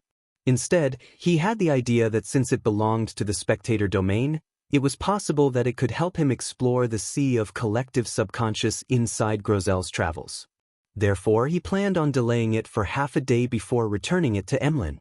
To his surprise, he found from his research that the mental terror candle didn't have any effects of placating the mind or eliminating negative emotions. All it could do was let one enter the depths of a target's mind, and from there, one could plant a cue or resolve a problem. Phew. Klein heaved a sigh of relief. Through the bestowment ritual, he returned the mental terror candle and Laymanos' travels to Emlyn and Furs respectively. Returning to the real world, he had a comfortable bath, and he read some papers and magazines before heading to bed. Amidst his reverie, Klein suddenly woke up, aware that someone had entered his dream. He saw the scene before him change as the sky was dark and deep. They were adorned with resplendent diamonds that left him awed and serene. A distance away, a singing voice sounded. The ethereal and common voice reached straight into his heart. Meanwhile, the clouds moved as the crimson moon half revealed itself, scattering down its mild glow. All of this made Klein feel as though he had arrived in the Evernight goddess's divine kingdom. In the dream, he felt relaxed and comfortable. Klein suddenly realized the situation he was in. This was the arrival of a Beyonder from the Church of the Evernight. This Beyonder was using the dream to placate the tycoon, Dwayne Dantes, so as to heal the mental scars he suffered in the afternoon. "What you are doing only disturbs my sleep." Klein silently sighed helplessly. Chapter 804. Archaeological team. As he sighed, Klein indulged himself by relaxing like an ordinary person enjoying a rare instance of serenity and comfort in his dream. After about 15 minutes, he finally waited to the point when the church's Beyonder that was sent to placate him had left. Finally, I can sleep in peace. Klein planned on opening his eyes out of habit before falling asleep again, but he realized that once he wasn't on high alert and on guard, the remnant sense of tranquility in his dream would allow him to directly fall into a deep slumber. That night, the quality of his sleep was extremely good, and he only managed to wake up at daybreak. Outside, the sun had just peeked out over the horizon, while the moon remained shining in the sky, and there was a slight howl from the winds. Klein lazily dazed in bed for nearly 10 minutes before picking up the golden pocket watch by his bedside table and snapping it open. It's not even 6:30. Should I roll over and continue sleeping, or should I wake up? Klein observed his physical condition and found his mind clear and brimming with energy. He didn't have any hint of feeling lethargic, so he decided to get out of bed to wash up before walking to his balcony to take a look at the orange vista. In this season, due to the wind, Backlund didn't have thick smog. Together with the environmental measures put into place over the past few months, the skies were often blue and the air fresh. The gardeners were already busy in the garden, and the parlor maid and handymen were heading to the market. Other than them, the surroundings were calm and peaceful. This invigorated Klein as he temporarily forgot all his troubles. He felt that the world belonged to him at that moment. With a faint smile, he silently enjoyed the scenery. In the next 15 minutes, servants would walk out from the surrounding houses in pairs or threes. They were either holding baskets or leading horses. The entire borough seemed to come to life as the sunlight grew brighter. This is what life should be like. Klein silently sighed as he had the sudden urge to take a stroll. He turned around and left the balcony and walked to the door. Outside the master bedroom, Richardson was already waiting outside. It was impossible to guess what time he had woken up. This was the most difficult thing about a valet. He needed to sleep later than his employer but also wake up earlier than him. There's another hour before breakfast. Sir, if you wish for it to be brought forward, the kitchen will be ready within 15 minutes. Richardson didn't ask Dwayne Dantes why he had suddenly woken up so early. Klein chortled and said, "There's no need to bring it forward. I plan on taking a stroll first." "Very well, sir." Richardson entered the bedroom, and based on his employer's suggestion, he chose a coat and helped him wear it. Finally, Klein wore a silk top hat and held a gold-inlaid cane before walking down to the first floor. Leaving the residence, he strolled down the street that was lined with Intis parasol trees and black street lamps until he reached the other end. Along the way, each residence's garden emanated a faint fragrance as the green leaves of the trees created a sense of tranquility from high above. Pedestrians were in pairs or threes in what seemed like a sparse street. The occasional carriage that drove by would break the silence before quickly leaving. Klein enjoyed the morning, taking in the pleasantness of waking up early. He felt that the negative emotions from yesterday were evaporating bit by bit and vanishing. Beyonders need to learn how to create conditions for themselves to regulate their moods. By taking this stroll, the bishops at St. Samuel Cathedral will likely know that Dwayne Dantes has completely recovered. They won't disturb my sleep in the middle of the night. As Klein's thoughts wandered, his gaze swept past 39 Buckland Street. It was Member of Parliament Mock's residence. Its external perimeter was in the form of sharp iron rods, allowing passers-by to appreciate the beauty of the garden within through the gaps. While moving his gaze away, Klein saw a familiar figure. It was Hazel with her long black-green hair and dark brown eyes. This beautiful and proud lady was strolling through the garden's trails with her maid, looking around from time to time. She woke up early as well? Her quality of sleep is excellent because she doesn't need to head down the sewers in the middle of the night? Klein lampooned and retracted his gaze as he continued proceeding forward. Glancing at Richardson, who was silently following behind him, Klein suddenly thought of the news reports, magazine articles, and novels he had recently read about the southern continent. He consciously kept up with the content of that region because that would flesh out his persona as Dwayne Dantes. After all, a lot of what he knew about the southern continent stemmed from the pirates, adventurers, and the Fog Sea's strongest hunter, Anderson. He had no idea if they were exaggerated or fabricated. The information I've read recently and in the past were about people who struck it rich in the southern continent before returning or had just decided to stay there. This makes Backlund residents believe that there's gold everywhere in the southern continent, and that there are opportunities to strike it rich. Even common wood and sap can be used for many things, allowing one to exchange for plenty of pounds. That's why the kingdom frequently goes to war with countries like Fasak and Intis to vie for the colonial lands. If not for the commoners' inability to save up for the ferry tickets or dare to smuggle themselves there, I'm sure a large number of people would swarm it. As Klein's thoughts whirred, he casually asked his valet, "What's your impression of the southern continent?" He remembered that Richardson was born in a manor over there. He had only been brought to Backlund when he was an adult. Richardson paused for a few seconds and said, "Sir, I actually do not know much about the southern continent because I was spending most of my time in the manor. I had few opportunities to head out." "Just tell me of your impressions, your true impressions. You don't have to hold back.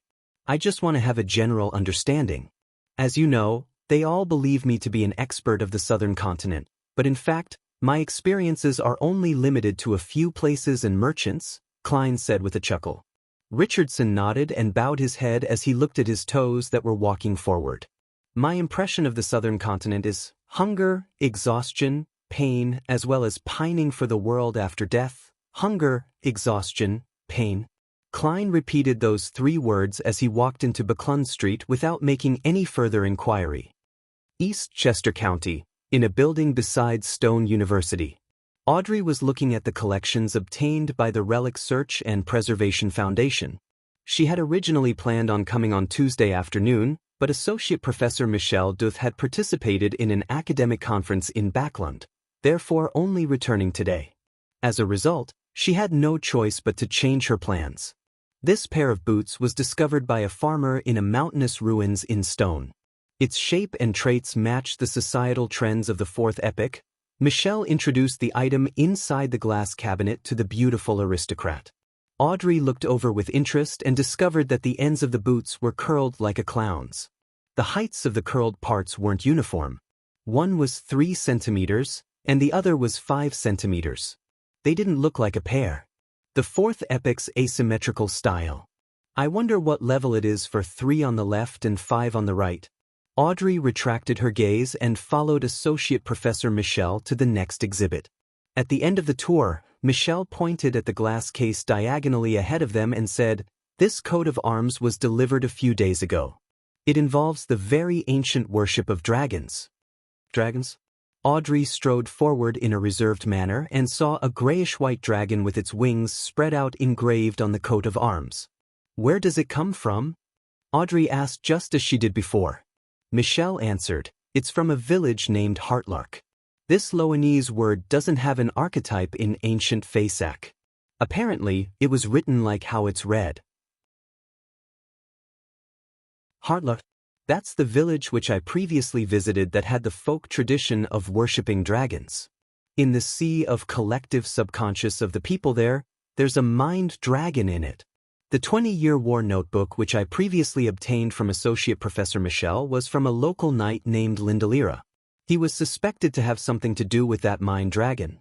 Audrey nodded in thought as she deliberated over her words, wishing to ask about the person who had found the coat of arms. At that moment, Associate Professor Michelle's expression turned abnormally heavy. Accompanying the discovery of this coat of arms was a tragedy. A tragedy? Audrey didn't hide her surprise. Associate Professor Michelle sighed and said, "An archaeological team entered the village to study the folk tradition of worshipping dragons, but that night, one of the members went mad. And this mental illness was apparently contagious. The entire archaeological team later went mad, killing themselves or each other. In the end, none of them survived.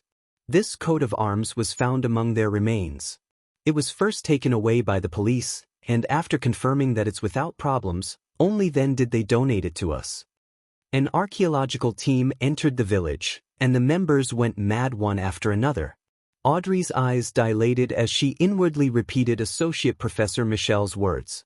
Suddenly an idea came to mind. Psychology alchemists. The members of the archaeological team were members of the psychology alchemists. You're tuning in to the Passion Pages YouTube channel. We're so grateful for your support, and don't forget to subscribe to join us on this incredible journey through captivating stories. Your generosity through donations truly makes a world of difference, as it's the primary source of revenue that allows me to expand and enhance this channel for you. Thank you from the bottom of my heart for being a part of this adventure.